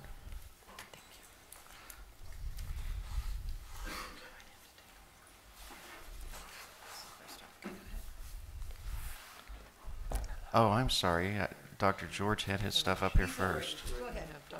No, that's fine, Dr. George. I was looking at the order on this piece of paper.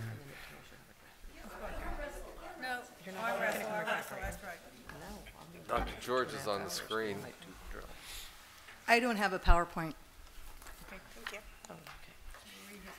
Good afternoon, everyone. My name is Ellen Hardy, Professor of Anthropology and Social Sciences and Arts, and I've returned from my sabbatical and been waiting pretty much all year to present my findings. I believe you've been given an overview and assessment of my sabbatical, and I only have one copy of what will go into the library. I encourage you to take a wonderful look at it. My objectives were to first of all, to see if I could develop a certificate in cultural resource management or an archaeological technician. And I'd spent several years going through all the community colleges that do offer certificates. The gold star of archaeological training is at Cabrillo. They have an excellent program. They also have about 9 full-time anthropology professors. It makes a huge difference. So after going back and forth and thinking, oh, well, with 18 units, we can have a certificate, our students could get out in the field, only to realize that with 18 units and a certificate at this level, they're not going to be able to do anything. In the last couple of years, Cal State San Bernardino has developed a certificate of 35 units. It goes hand in hand with their BA, and that's really what our students need. At the very least, they need a BA. So after going through this for several years, I decided the best I can do is prepare our students in the best way possible to offer as many courses as we want and make sure that they take the courses that they will be required to take at Cal State. In addition to that, in addition to the assessment for the certificate, my sabbatical is really the culmination of over 20 years archaeological experiences in Costa Rica. And so I had this extended period of time. During all the time, I've just been amassing more and more data. I first applied for a sabbatical in 2008 with my intention of taking COD students to Costa Rica and to continue the investigation. I was not granted a sabbatical. I nonetheless continued taking students down there, amassing more and more data. So when the sabbatical actually began, I had to assess thousands of photographs, thousands of digital images. It was a virtual nightmare just compiling everything.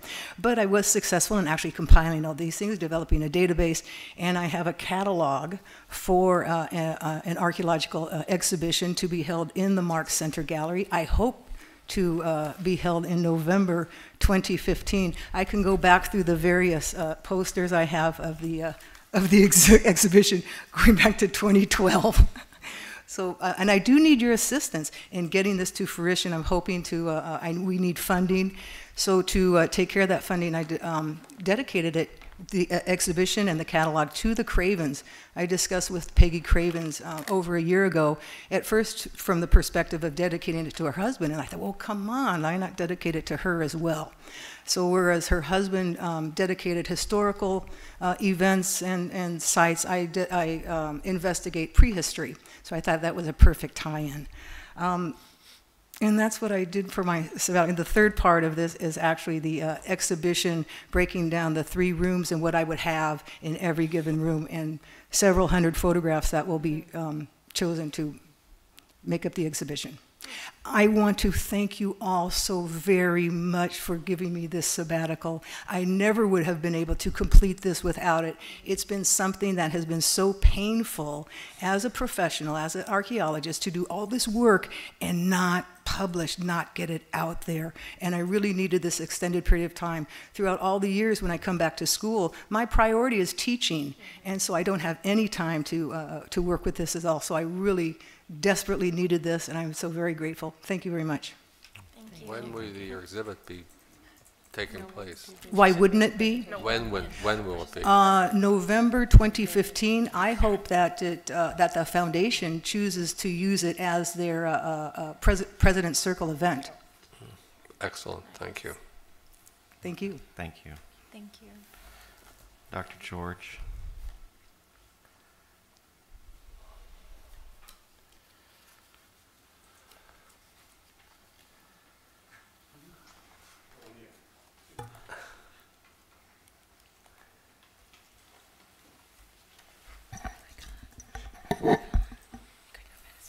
Madam Chairperson, board members, staff, thank you very much for giving me this opportunity to present my sabbatical leave report to you.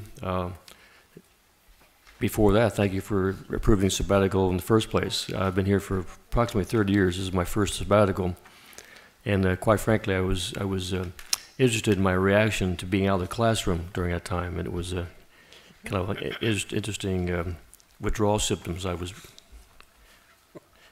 You have on the board up here a brief PowerPoint.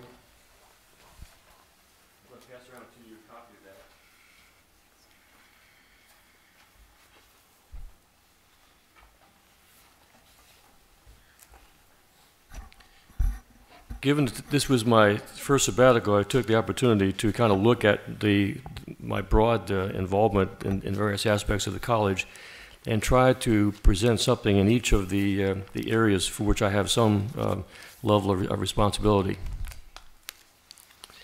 This is a chart of the initial proposal that I had several years ago.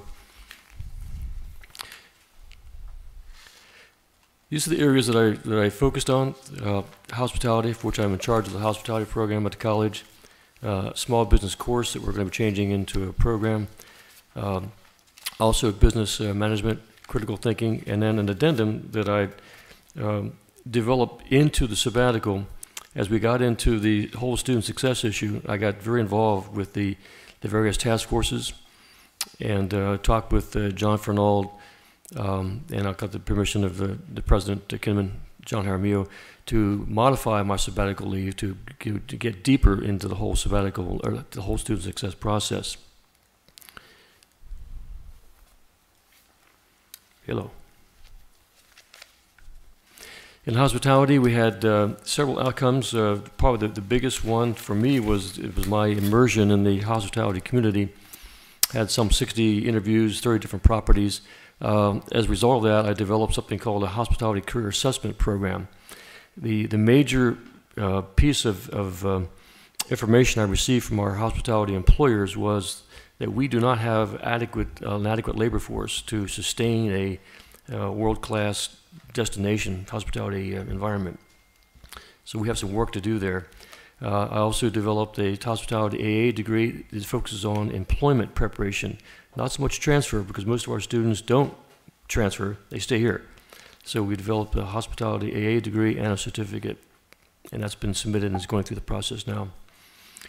I'm also helping to do a series of studies, reports on the various aspects of hospitality. Part of the problem in our hospitality area is that people see hospitality as a dead-end, low-paying proposition, when in fact in this valley in particular, if you have the right stuff, as the saying goes, you can achieve a very reasonable family-supporting salary within a close, relatively small amount of time. That is some information, and also that parents need to understand as well as students to begin to fill that pipeline with more people who are career-oriented as opposed to job-oriented. I'll go through the other parts, and then you can ask any questions you want. small business management outcome. In many cases, the people I interviewed for the hospitality were also small business owners. And so I kind of combined the two lists in some cases. Again, in this case here, we are developing an entrepreneurship certificate. Right now, we simply have one small business course, but we want to expand that into a broader certificate program. That certificate has been passed by our curriculum committee, but needs to now go into the regional deans and to the state. Another result of my interviews with people is I developed a 21st century manager's profile. This, again, I think talks to the whole issue of the importance of soft skills, human relations, people types of skills. We can do a fairly good job in marketing and stuff like that, but what I, again, heard from our small business owners is that students come to the small business without the requisite skills to really be able to handle a variety of things like customer relations, human relations, things like that. So we're trying to work on that a little bit. I also developed an organizational life energy model, which we can use to evaluate small businesses more effectively.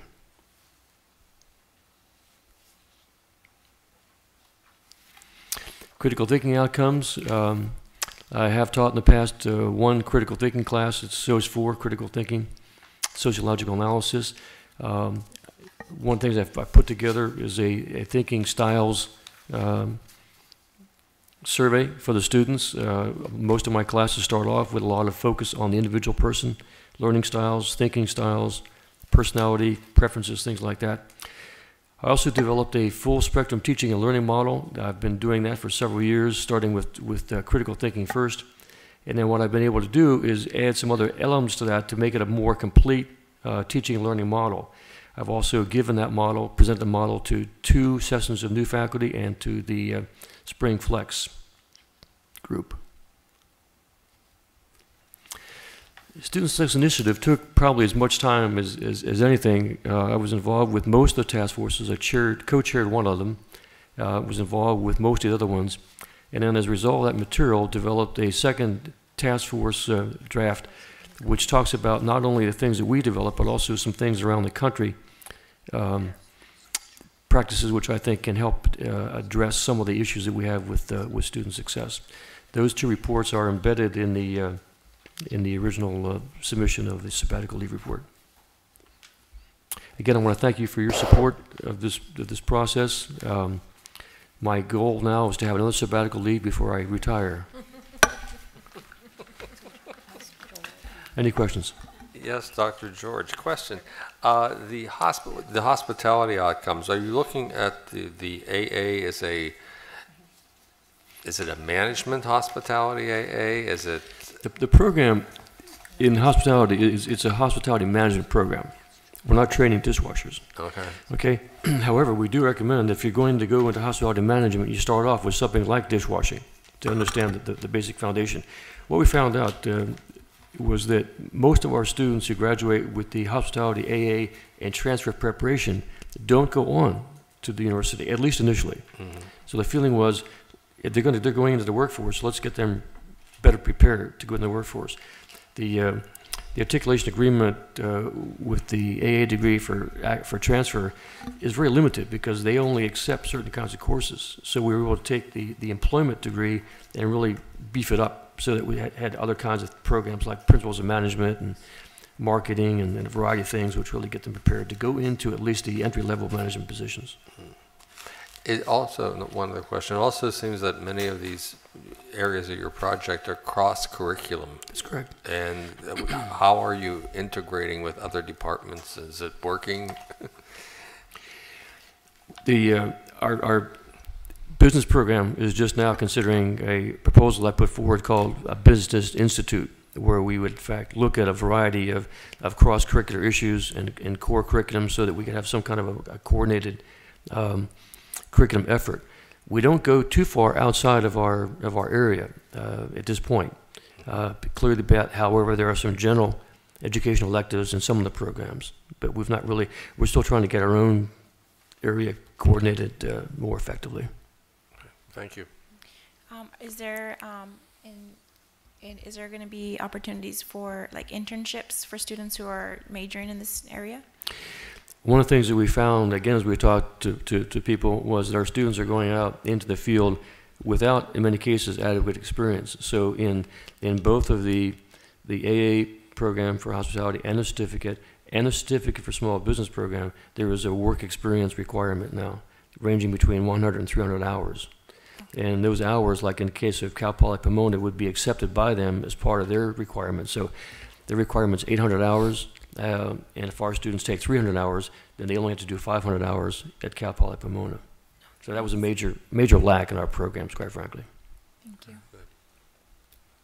I'm really pleased to see this, particularly on the heels of the Chancellor's Town Hall that was held here in the Coachella Valley that's looking at our regional workforce and, you know, how we're putting on programs like this and doing this. This is really excellent. And just as an aside, my daughter is graduating San Francisco City College with her major in hospitality. So they do have, you know, something similar there that's set up. And I'm really pleased to see that we're also looking at something like that here. I'm sorry she shouldn't come here, but that's all right. I tried to. I tried. Her aunt owns the catering company in San Francisco. I think I was really struck again by the employer's perception, and it's their reality, that our workforce is just not up to it, and we have a major job to do. And it's just not the community college. We need to focus on the high schools with us, and then link with the universities where that's appropriate. We got a big job in front of us. And you also mentioned the soft skills, and again, those are very, very critical. So I'm glad to see that focus. Part of my review of the Harvard Business material, Harvard Business Review material, was for me anyways, the validation that the soft skills like emotional intelligence and things like that, that's really crucial. The intellectual intelligence, the IQ is important, but if you don't have the EQ and the soft skills and the ability to relate to people in a variety of ways, that's a formula for failure, unfortunately. Dr. George, can I share something really quick? Sure. A few months ago, I applied to work for an airport as an international airlines, and I found the job on Craigslist, so I applied, and literally my interview was for 5 minutes, and I went out of there super upset thinking I blew it, you know, it was $15 an hour, I blew it. I had a call back the next day, and they were just checking for your personality and how you speak, and, you know, can you communicate with people. And but the interview was 5 minutes, and so I think if I brought this, and, you know, everyone else who was applying, if they had something like that, they might go in feeling a little confident. And so, but one of the things they're looking, or I don't know if it's incorporated in there, is your personal ability with people and to communicate. Yeah, we have mock interviews in our class where we ask a lot of behavioral questions, like what would you do in this case and stuff like that. I did get the job though, by the way. Yeah. Great. The hospitality career assessment program, in fact, is geared towards a lot of those soft skills, and they do it's a self-assessment. It's 100 different items, and then they basically it's a self-reported exercise. But then we work with them their whole program to build up the areas where they are not as strong as they should be, with their separate workbooks and things like that. So, thank you very much. Appreciate it. Thank you, Dr. George. Appreciate it. Thank you, Joel. Is there anything else, Joel? Not on this item, and so we can move on to the next action item. Do I have a motion to approve? Oh, I'm sorry. Yes, you're right. Yes, we have a motion, we just need to vote. Okay. Do you have to approve the sabbatical leave? Right, we've got a motion on the Okay. table and a Second? second. No, So it's we're already been. up for the vote. Okay. because So the advisory vote? Aye. All in favor? Aye. Motion carried.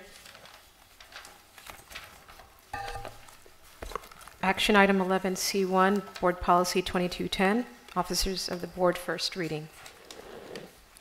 That's all we accept it for our first reading. Yeah. I believe Okay. that's all right. So move. Second. Advisory vote? Well, we Oh, discussion, I'm sorry. Right, don't know if there is any, but we need, the door closed. Since I made the motion, I'll make, this is the revision that hopefully includes the items that the board, excuse me, requested that Trustee Broughton and I try to include into this policy. and at the last meeting, and basically, if you look at the fourth paragraph, it begins with upon completion. That is the insertion based on the ideas that were suggested by the board last month.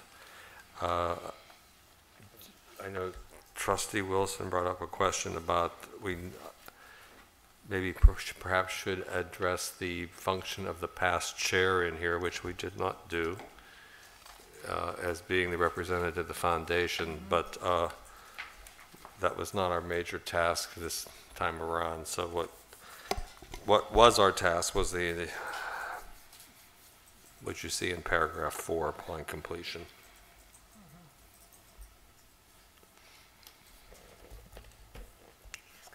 Do you think we should, I'm looking up and down, do you think we should add the Trustee Wilson's comment to it so that that would be at that point you're not electing, and this policy seems to me to be, I thought of it as the way in which offices are acquired. But since we are writing the duties, perhaps we should, I'm wondering if we should. That's why I brought it up, because it was right. I'm wondering the we other should duties. take this back and memorialize, if that's the right word, the duties of the Past president. past president.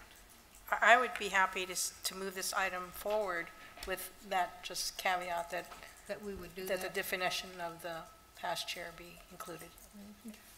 So I don't see the card changing, so I guess our parliamentarian is approving that. Yeah, if what you're looking for is to make more revisions, then you would do the same thing you did last time, which was move to refer to committee, back to the committee, and make those changes. If you could amend it on the floor, Yeah, you can. if you wanted to do that, if you had the exact language. If you're still debating, then it's probably best to refer back. Well, I think that it was made clear that the function of the past chair is to serve as the foundation. The board's representative of the foundation. So if we could just insert a very small line item, the duties of the past chair of the board are, or is, To serve represent the board as the foundation representative. Sure. So if Okay. the chair would need to receive a motion to amend, and then it would need to include the exact language and where. So it would say something like, I move to amend the proposed policy to insert in front, whatever it is you're going to add, or to strike, so it's very specific, so the secretary can catch that. Okay. And then there needs to be second, and then you would discuss that amendment. If that amendment passes, then you would go back to the entirety. Some people call it the perfected motion, so you would then discuss that again, and you would forward that as next time for a second reading. So there are two options. Either we're going to amend with the revisions of the proposed policy, or are we going to, is that your, and what would you like it to state, Trustee Wilson? Well, I would propose that we amend the policy presented before us today to include a line item with the duties of the past chair, and that line item would fall, looking at the way it's ranked in the paragraph, it's the way it's listed in the first paragraph, it has it first and then chair, vice chair. So is it the feeling that of this group? You might find this one easier to read. The clear model in the back is easier to Yeah, read. but even still, it says the same thing. But if you right? put it in here, these are listing all the duties. Okay, So if you put the duties of the past chair below the clerk, okay. So we would place the line item under the duties of the clerk. so duties of the past chair, Are or Is. chair of the board. To be consistent, you would use R, because I think the rest of yours say R. Are. Mhm. To represent, to represent or to be the board's representative? I think just represent. Represent? Because that's the way that's worded. Okay. So it would be okay. The board So the duties. on the foundation board of directors. Okay. Madam Chair, Yes. may I ask a question to the parliamentarian? Yes, go. If I wanted to, if I wanted to say strike something, would I have to make the motion first before we can discuss it? Or? We're in an amendment. Right, so you need to take each amendment in kind, so it needs to be germane. So Okay. we would deal first with this. Okay. And then as soon as there's a first and second, if you're in discussion, Just then dou- you can do okay. another motion to strike. And I'll help you keep on track. Because Okay. it gets a Thank you. little. But it won't be with regard to this motion. It's Correct. with regard to So you can hear two amendments at one time. Okay. Yeah, and as long as they don't conflict, so they must Yeah. be germane to the topic. I didn't want to be out of order, so I want to make sure. Okay, go So- ahead. So with your amendment, we were working on that. No, I think we're done. Okay. For Angela's sake, the duties of the past chair of the board are, represent the Board of Trustees on the Foundation Board of Directors. Period. Okay. No period. Just a statement. Are there any discussion on this? You need a second. Oh, do I, a second, please? You made the motion or did I make it? Okay, go ahead. No, I don't know. Who made the motion? Trustee Wilson was. Made the motion. and I- Trustee Wilson made the motion, a second by Trustee O'Neill. Okay. Right. Trustee O'Neill. That guy.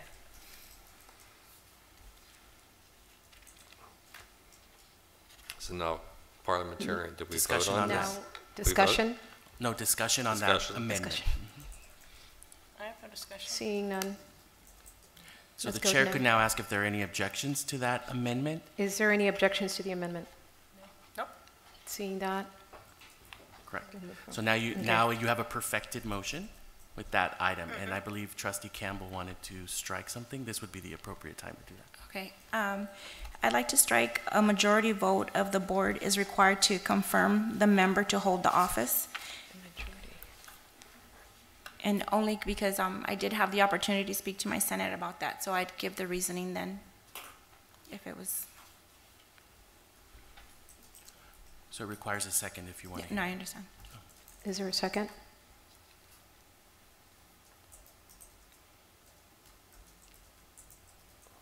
Being none, We go back to the, so Perfect. it's not, you don't hear the Motion motion, dies. right? motion dies. Okay. And so now the chair would ask if there are any other amendments to the Are there document any or any more amendments or discussion. any more discussion on the Board Policy 2210? Hearing none, let's move on to, To the vote. Now you vote.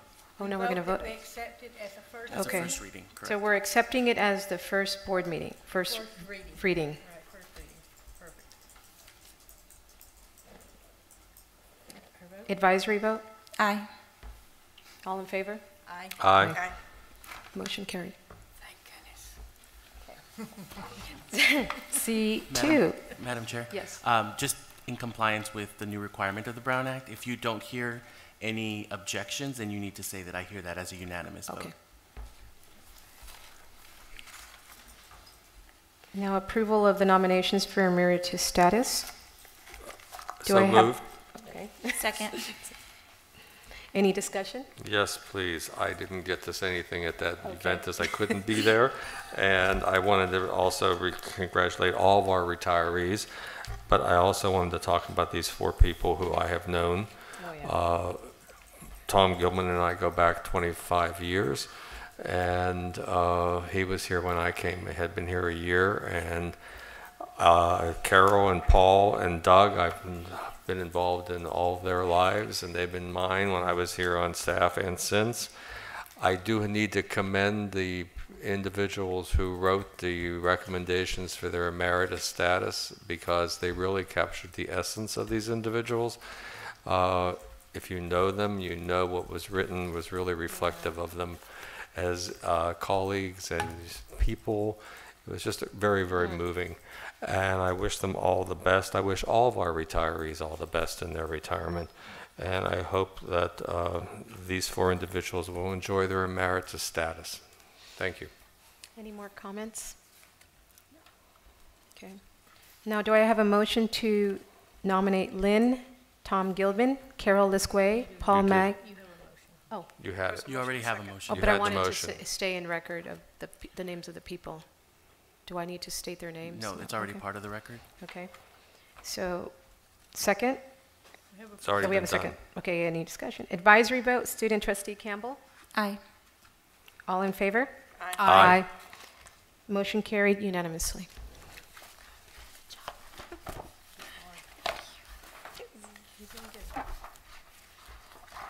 Now we're in administrative services. D1, notice of intent to award contract for the wayfinding project.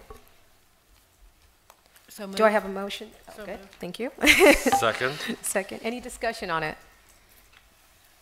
I'd like a little background on what the wayfinding project is, and it appears that we just had one. You are correct. First of all, wayfinding project is signage throughout the campus. This is the, I think, third and final wayfinding project. We did only have one responsible bidder. That vendor actually has done work for us, was part of the initial bid, but not the second bid, so we've had a variety. The good news is, the better news is, the estimated cost on this project was about $220,000, and the bid came in at $142,000.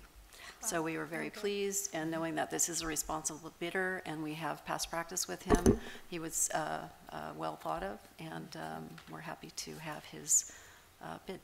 Are these wayfinding signs the same that we have now, the newer ones? They are, and that is the standard that was included in the, and until that standard is changed, that's what we will be working from. Is there a place somewhere or at some entrances where there will be a full map of the college now? We are actually working on a new map, Aha. and should have that, I would say, within the next 60 days. So we've had a request for a map of the campus internally, as well as for students and community, as well as a map of trustee areas. So both of those are underway. And these will be located at various places on campus, a walk-up map? with Walk-up like map, AD visual. a I need visual, to check on that. I don't. Like ADA compliant for Braille and stuff like that? I need to check on that. But Okay. that's a good point. Yes, with wayfinding, what is our plan for letting visitors on the campus know where they can park or where they can buy a temporary parking pass?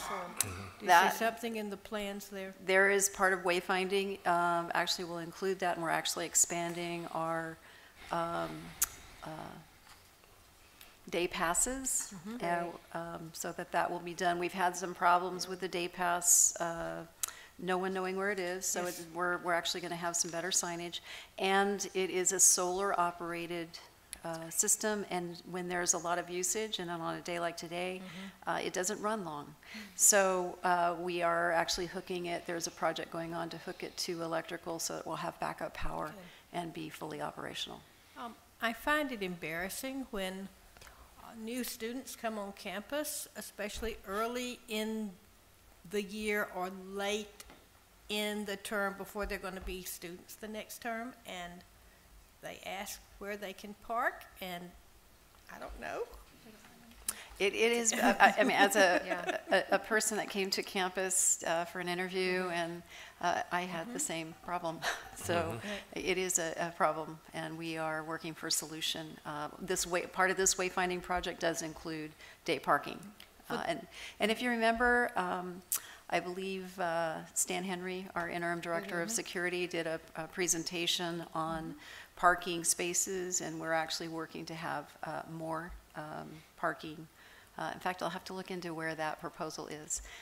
It was brought to you as a study session where we looked at the number of spaces available. We were going to increase the number of visitor parking spaces and change some of our lots. So that is underway, but I need to follow up on it. And perhaps during the registration time, or we could mark things a little. I mean, we're not very strict about who parks where at those times. Maybe we could think of a way to make it more welcoming and more friendly, because we really do want those students and their family to have a positive experience, not a, oh my, I'll never be able to do that because I don't even know how to park. And to walk away with a ticket on your car the first time you visit too is not about our Or request for your grants. interview. Yes. Perhaps with, right outside this building at the roundabout out here, we have those turnoffs where people can wait. Perhaps we could put a map in that area because that's easy for people to park. And that they could see it, and this will show them through at least one of our really main entrance that there's a map there. They can get out, they can look at it, they can figure out where they're They at. can find their way, yes. All Lisa, great have we, suggestions, and I'll report back. do to we you. have something in technology with like other community colleges have apps or something that they could use so it's user friendly for our students? Part for of parking? part of the request in our new map is that it be available. I don't know if it's app, but it be available online, that you can actually type in where you want to go, applied sciences, and it would route you there. So that technology is available today, and there's no reason why we shouldn't have it. So. Good, thank you. Good. Excellent. Any more discussion? Okay. Advisory vote, Trustee Campbell? Aye. All in favor? Aye. Motion carried unanimously. D2, budget revisions. So move. Second? Second. Okay, No. second. Do I have a second? Second. Advisory vote? No, gotta have discussion. Discussion. Discussion? I will just dive right in. We're actually increasing the revenues received for the student health services. It's part of our enrollment or student fee, and we're actually bringing the amount up to the actual received for the semester. So this is just an adjustment both on the revenue side, and it will also, if you'll notice, it's in Fund 12, which means it will be restricted to that area. It will not fall to the fund balance and be redistributed. So this is just aligning our budget to reflect a more accurate picture, and it will carry forward. Any more? Okay. Advisory vote, Trustee Campbell? Aye. All in favor? Aye. Motion carried unanimously. Second item D, 2014-2015 CCFS-31 Quarterly Financial Status Report. We need a motion, or yes? So moved. Second. Any discussion? Yes. Okay. We actually have a very brief report for you. It's Thank you. my day. I'm going to ask Mr. Ramont, our fiscal director, to come to the podium, and he will be assisting me with this report. In the packet, you'll notice is a bunch of numbers that don't really mean anything, so I like to put things in a little bit easier format. So if we look at our this is only, again, the unrestricted budget. This is the same, by the way, we're trying to standardize our reporting so that you're not confused and we're not confused. We're going to look at the same format each quarter. It shows our current budget, our actuals to date, so it shows you performance, and third quarter is through March 31st. And it shows where we are to date. And then it also gives a projected. So we've done some analysis. When I say we, I mean John and his staff have done analysis on where we think we're going to end at the end of the year. The thing that I would always do is look at current budget to projected and look at differences. And then I always focus in on that ending fund balance. Notice at the beginning, the current budget reflect a $8.5 million estimated ending fund balance, and now it's 7.2. Our increase or decrease to our fund balance went from 1.6, and I'm looking mid-page there. I think I have a pointer, I do. I'm looking mid-page there. So increase to decrease to fund balance went from 1.6 to 2.9, and I would ask why. And I'm going to tell you that we had a couple of things go on. One was the one-time increase off schedule for salaries, which we knew was going to cause our expenditures in a one-time situation to go up. So it's not an ongoing thing. If it were ongoing, we'd have some concern here, but it was one time, and we knew that was our charge. We also have a reduction here in revenues. If we go up to this 44 to 42, we have actually, as Dr. Kenman reported, we have come to terms although he mentioned they were favorable. I'm not so sure I'd agree. But we are in agreement with the finding. So I think that's the most important thing, that we can now put it behind us. So our revenues, twofold here. Revenues included that $1 million reduction in FTES, and that will occur for 4 years, each and every year for 4 years. And then we also had some adjustments where we brought up our second quarter FTES report, and we did a revised revenue projection. So that twofold is in there. We have the reduction of the FTES $1 million, and then we had some revisions in our 320 report, or Schedule C, excuse me, Exhibit C. So we have a little bit of $1.8 million reduced revenue here. Our expenditures, actually, we're projecting that they're $43.7 million as opposed to $44.1. That is because we don't believe every dollar will be expended. So we've done, and again, when I say we, John has done a great job of going through programmatically to look at what we think will fall out. We made a commitment to the board, to administration, that we would be transparent this year. We believe our numbers are going to be close. If you notice, we're still projecting a deficit. I would strongly support that we will not see a big $2 to $3 million increase in our fund balance when we actually close the books. I think this is the real deal. You know, we may see a slight increase. Our revenues might go up a little bit. Expenditures might be a little bit less, but we're going to be around a $7.2 to $7.5 million ending fund balance at this point. So, yes. So there have been no adjustments from the Chancellor's office with regard to unspent funds from other colleges who have not met their cap. That has not, we're not talking about that now. Well, we actually have included that in our revenue projections based off of conversations and emails from the Chancellor's office. So we went ahead and projected in our revenues the 6% growth. So that's showing That is here. showing here. And again, we included that at the beginning of the year. And then I think I cautioned you at second quarter to say we may not receive it all. We did receive confirmation from the Chancellor's office, from Mario Rodriguez and from Diane Brady, that they were going to be distributing growth as available, and they felt that it would be, if you could grow 6 to 7%, they would reflect that in the P2 numbers, which would mean we will receive the dollars prior to the end of the fiscal year, so we can go ahead and report them. Now, could that change, and would there be a prior period adjustment? That may change, but that would be dependent on how the rest of the colleges report, or we were to report our final FTES, which we would do next November. And that would be adjusted, and then that next, they could adjust it even higher for this year, giving us back money. Correct. We will have to make that call when we do. Okay. Yeah, at that point, estimate.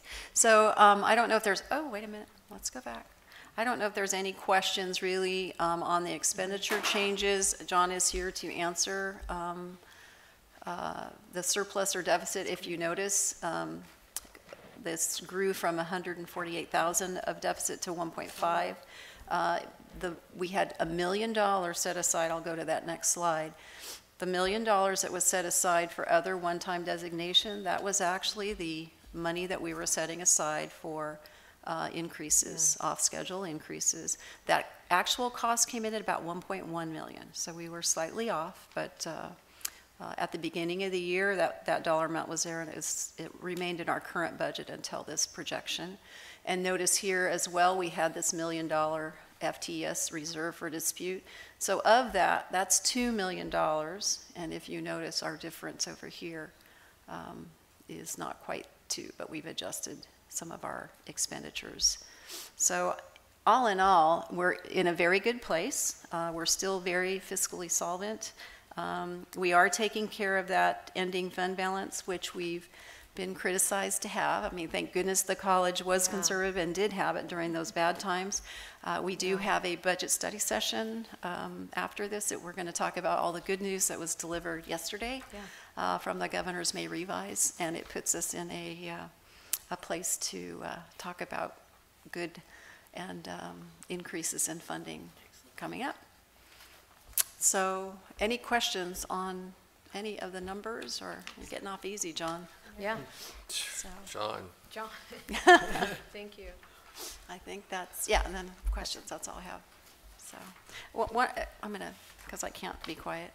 I just want to bring to the attention, we still have this $1.7 million of new market tax credit monies set aside. I didn't want that to just roll into the fund balance and not be used for additional programming or something that, this was one-time money. It was outside the box thinking that the college did, which I applaud them for. And so we actually have a meeting coming up with the financing corporation, the Desert Community College Financing Corporation, which includes 2 members from the Indio, I think our mayor, and Dan Martinez. And we will be working towards dedicating some of that money, because part of our contract was that we dedicate some of that money to enhance community service and alignment with education in the city of Indio. So we'll be designating some of that money, but for the rest of it, we'll be looking towards making good one-time use of that money in next year's budget. So. Okay. Okay. Well, thank you very much, Lisa. Any more discussion on the item? With that being said, advisory vote, Trustee Campbell? Aye. All in favor? Aye. Motion carried unanimously. And we're going to Administrative Service 4, Resolution 051515-1, authorization to encumber funds to the following fiscal year. Do I have a motion to approve the resolution -051515-1, authorized to encumber funds for the following fiscal year as presented? So moved.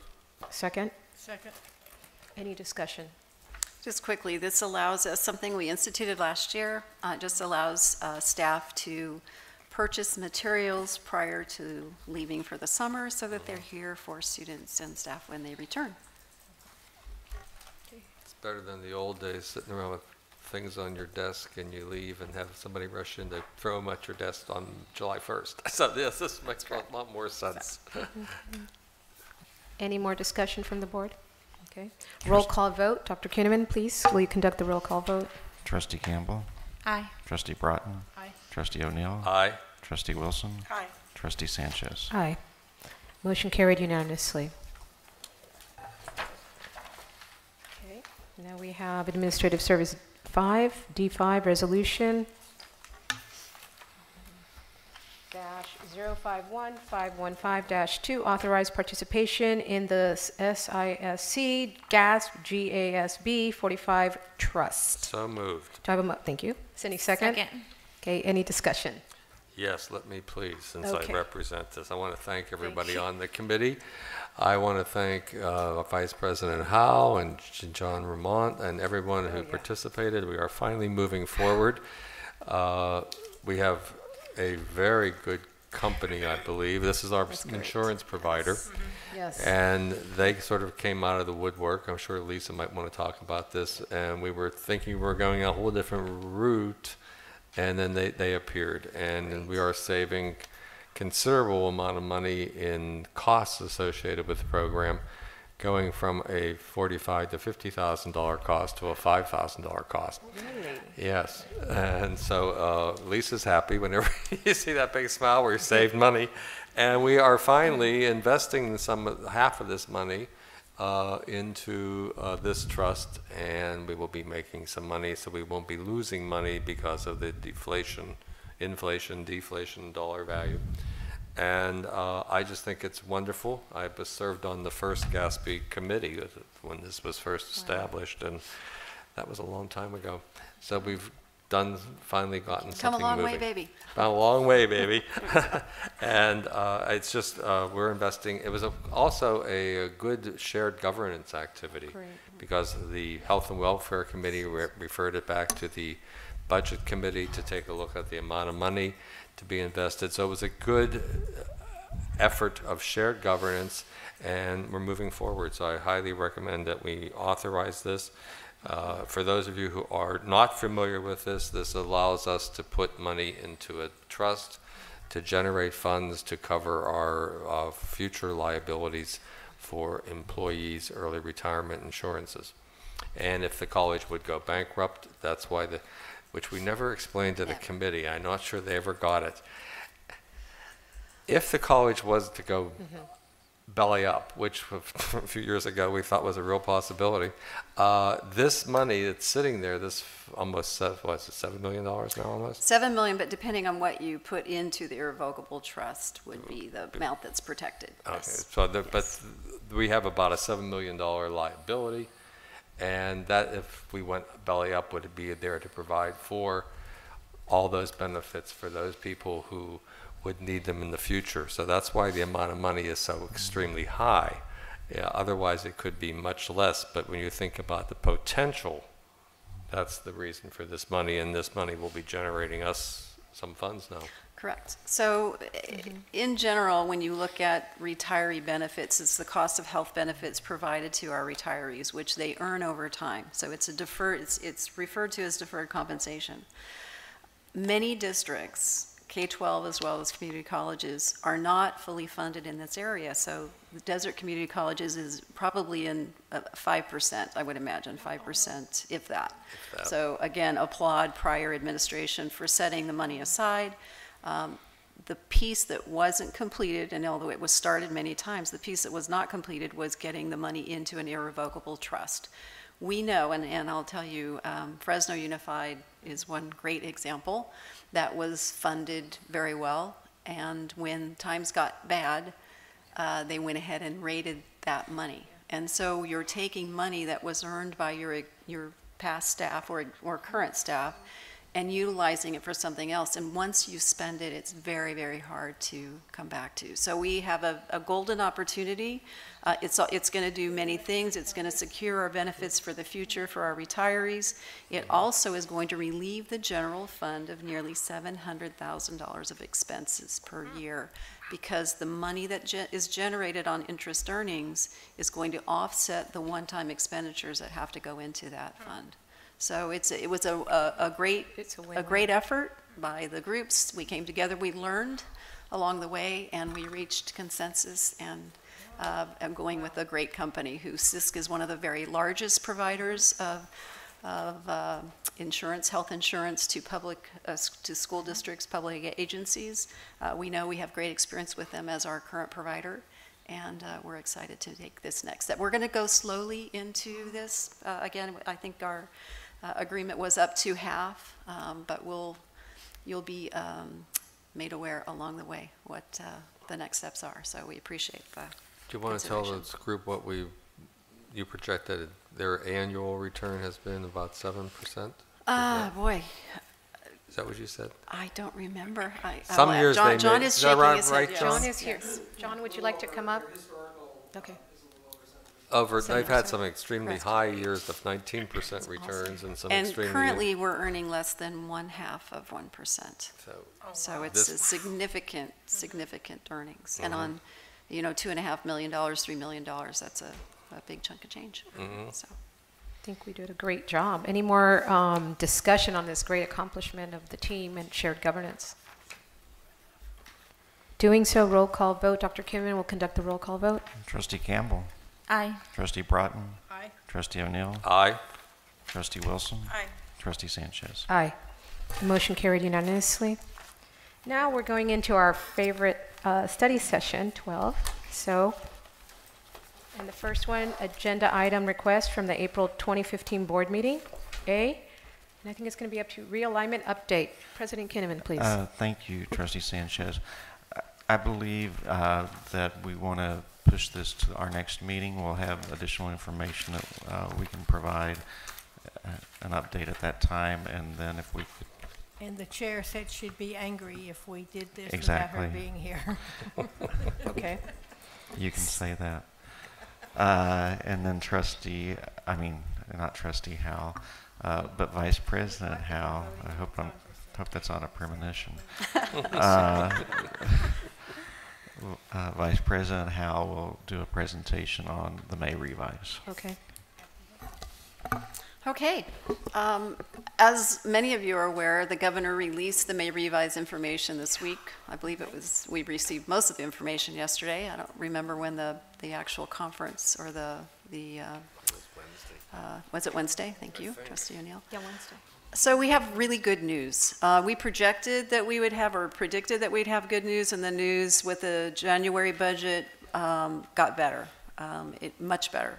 So if you remember our discussions about the legislative analysts versus the Department of Finance or the governors, the governor tended always in the past to be conservative, with the LAO being more aggressive, and in the last few years it has been flipped.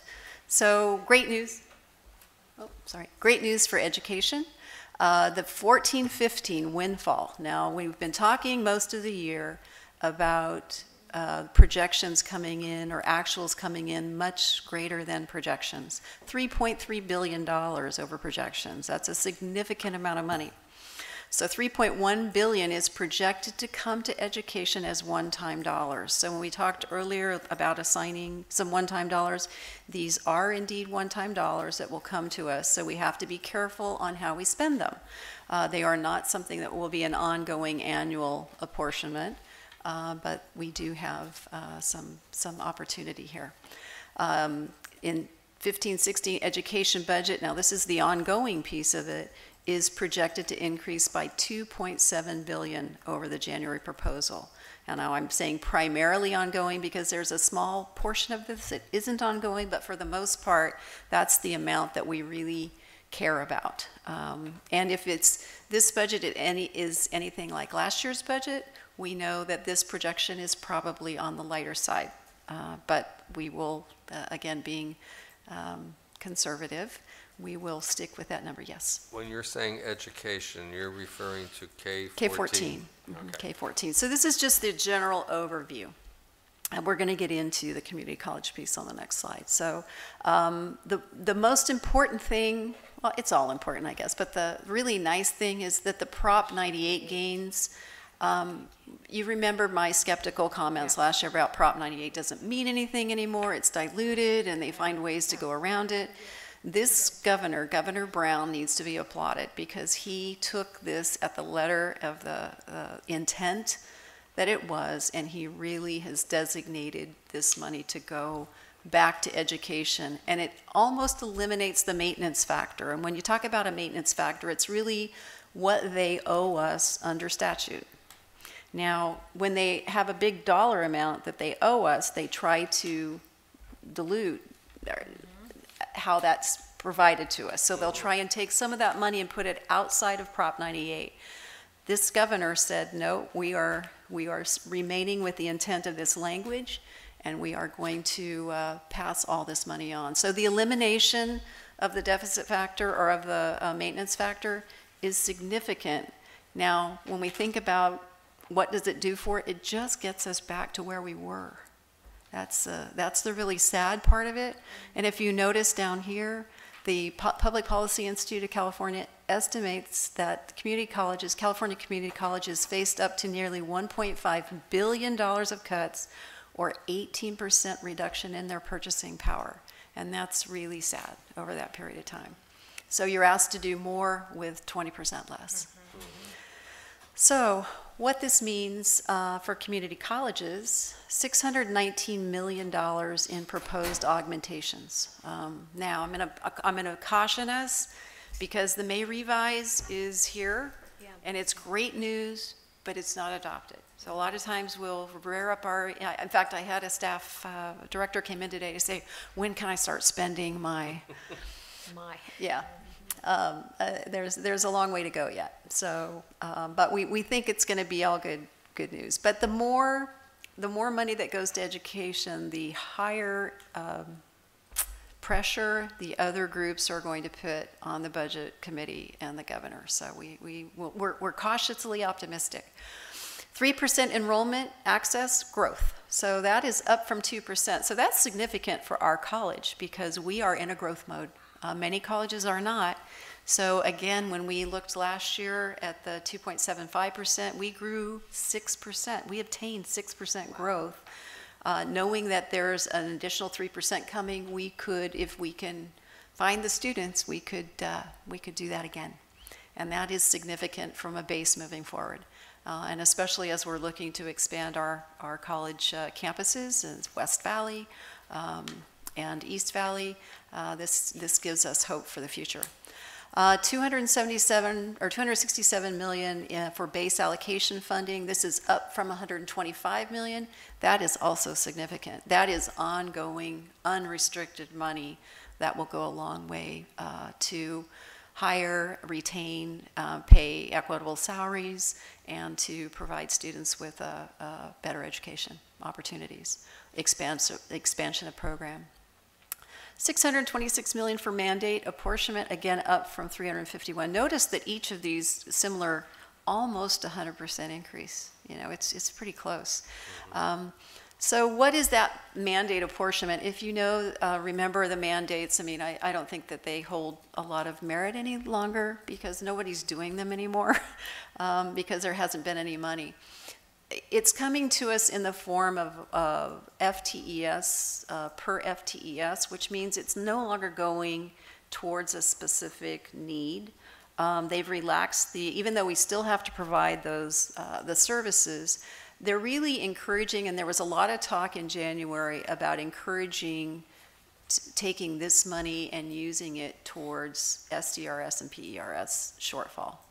We have significant shortfalls in the retirement, and our rates will be going up, which means that is going to impact our expenditures. So I just want us to have a mindful look and remember that that was the original intent identified by the governor, whether that comes out in the final language as a we hope that you, they're not going to put it in there as you must, but he's really addressing this as they've skated this mandate payback for many years, 15 years potentially. And so this money is really there for a specific purpose, even though it probably will not be included in the language of the bill. 148 million for deferred maintenance and instructional equipment. We had great money from that last year, and there was a big zero in there saying, well, we gave it to you last year, you utilized it for your deferred maintenance projects and instructional equipment, and now we're not going to give you anything. Well, they're saying that we really believe that that needs to be an ongoing commitment because it's not hit and miss, it's every year that it is a requirement, or at least an operational need. Additional items, 75 million for full-time faculty increases. This was not included in the governor's budget, so this is really going towards the increased need or request for full-time faculty to get those percentages up. So that is again a desire of the governor. 60 million for basic skills, and that's up from 0 as well. So these are new items that have been introduced, which again, when you have a lot of money, then you think of, okay, what's next on the priority list? And this was one that had been talked about, but the funding wasn't there. The next one, there's a slight reduction in the COLA. The governor brought the COLA down to the statutory calculation. Not sure why, but maybe expectations are that it stays statutory moving forward, but I'm sure we'll hear more as to why that went from the projected 1.58 to the 1.02. So that's a slight reduction. We did include that in our proposed information, so that reduction already is being shown in our budget. 2.5 million for COLA, for EOPS, DSPS, California Works. These are all restricted programs. Those were not funded in the initial January proposal, and they are funded here, so that's really good news, because it's very difficult. And give you an example, we have staff that provide services to these programs, and when there isn't a COLA, and the other unrestricted receive a COLA, we have to honor that COLA through salary obligation. So what that means is less money for the program because more of the commitment goes to staff. And then 115 million for student equity plan, and that's up slightly from the 100 million included in the January budget.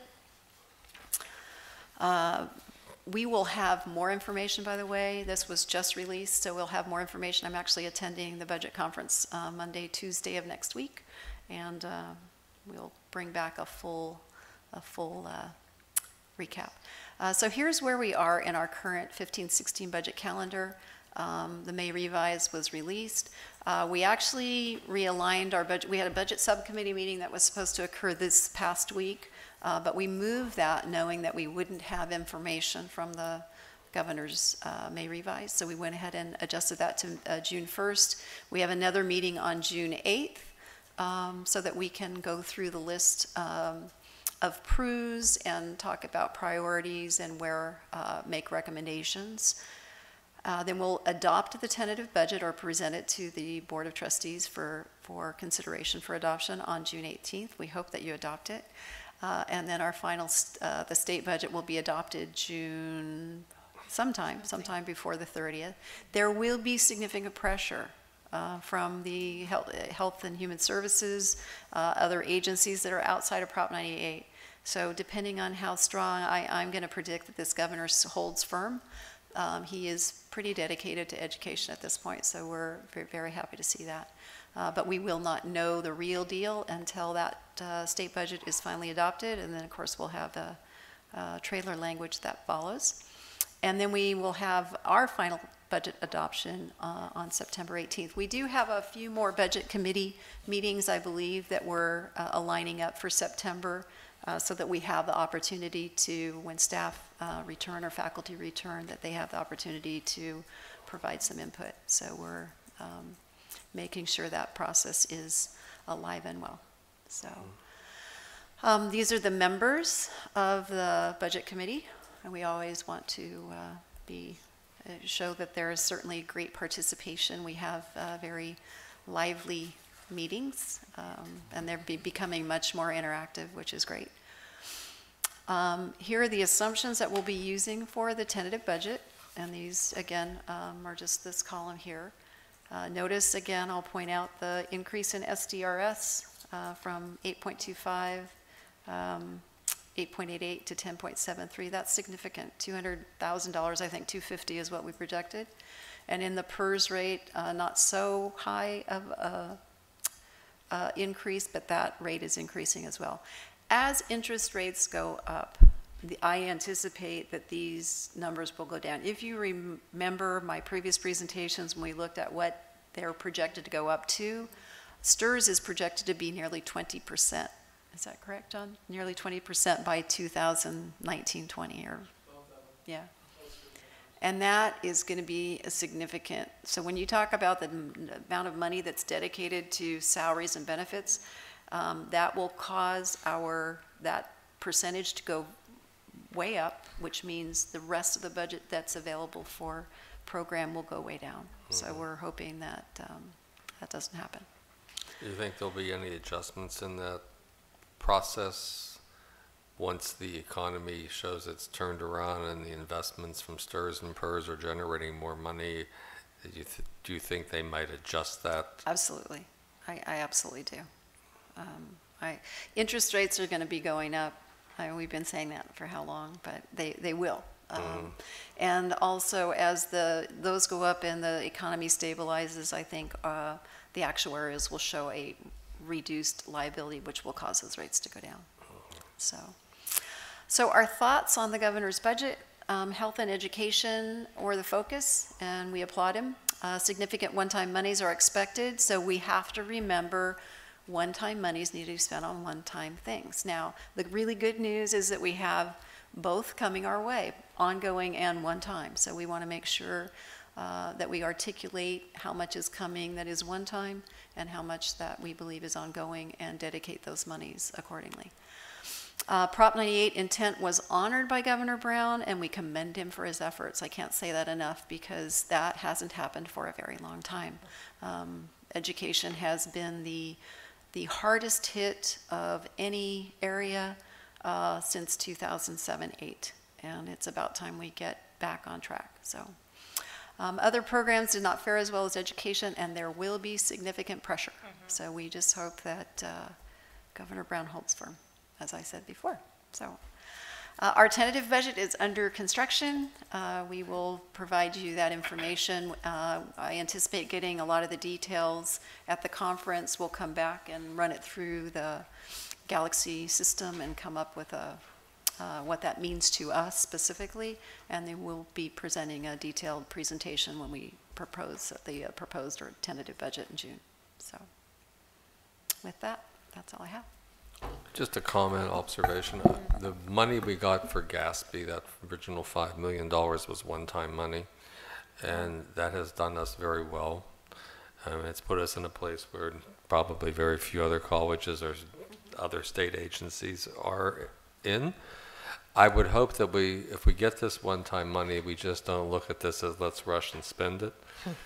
It won't hurt if it sits there for a while till we really determine as a college where our priorities are for that one-time money. It may be that we actually just want to keep some in reserve, even though we have a high reserve, because as we all know, this roller coaster is going to go back down that hill. And by being fiscally conservative for many years, we kept us alive during the rough time. And I would suggest that we can think in terms of the long term. While that money coming in looks wonderful, let's not rush to spend every penny we get. Just an observation. I appreciate that. I will do everything in my power to make sure Lisa Howe doesn't spend that money.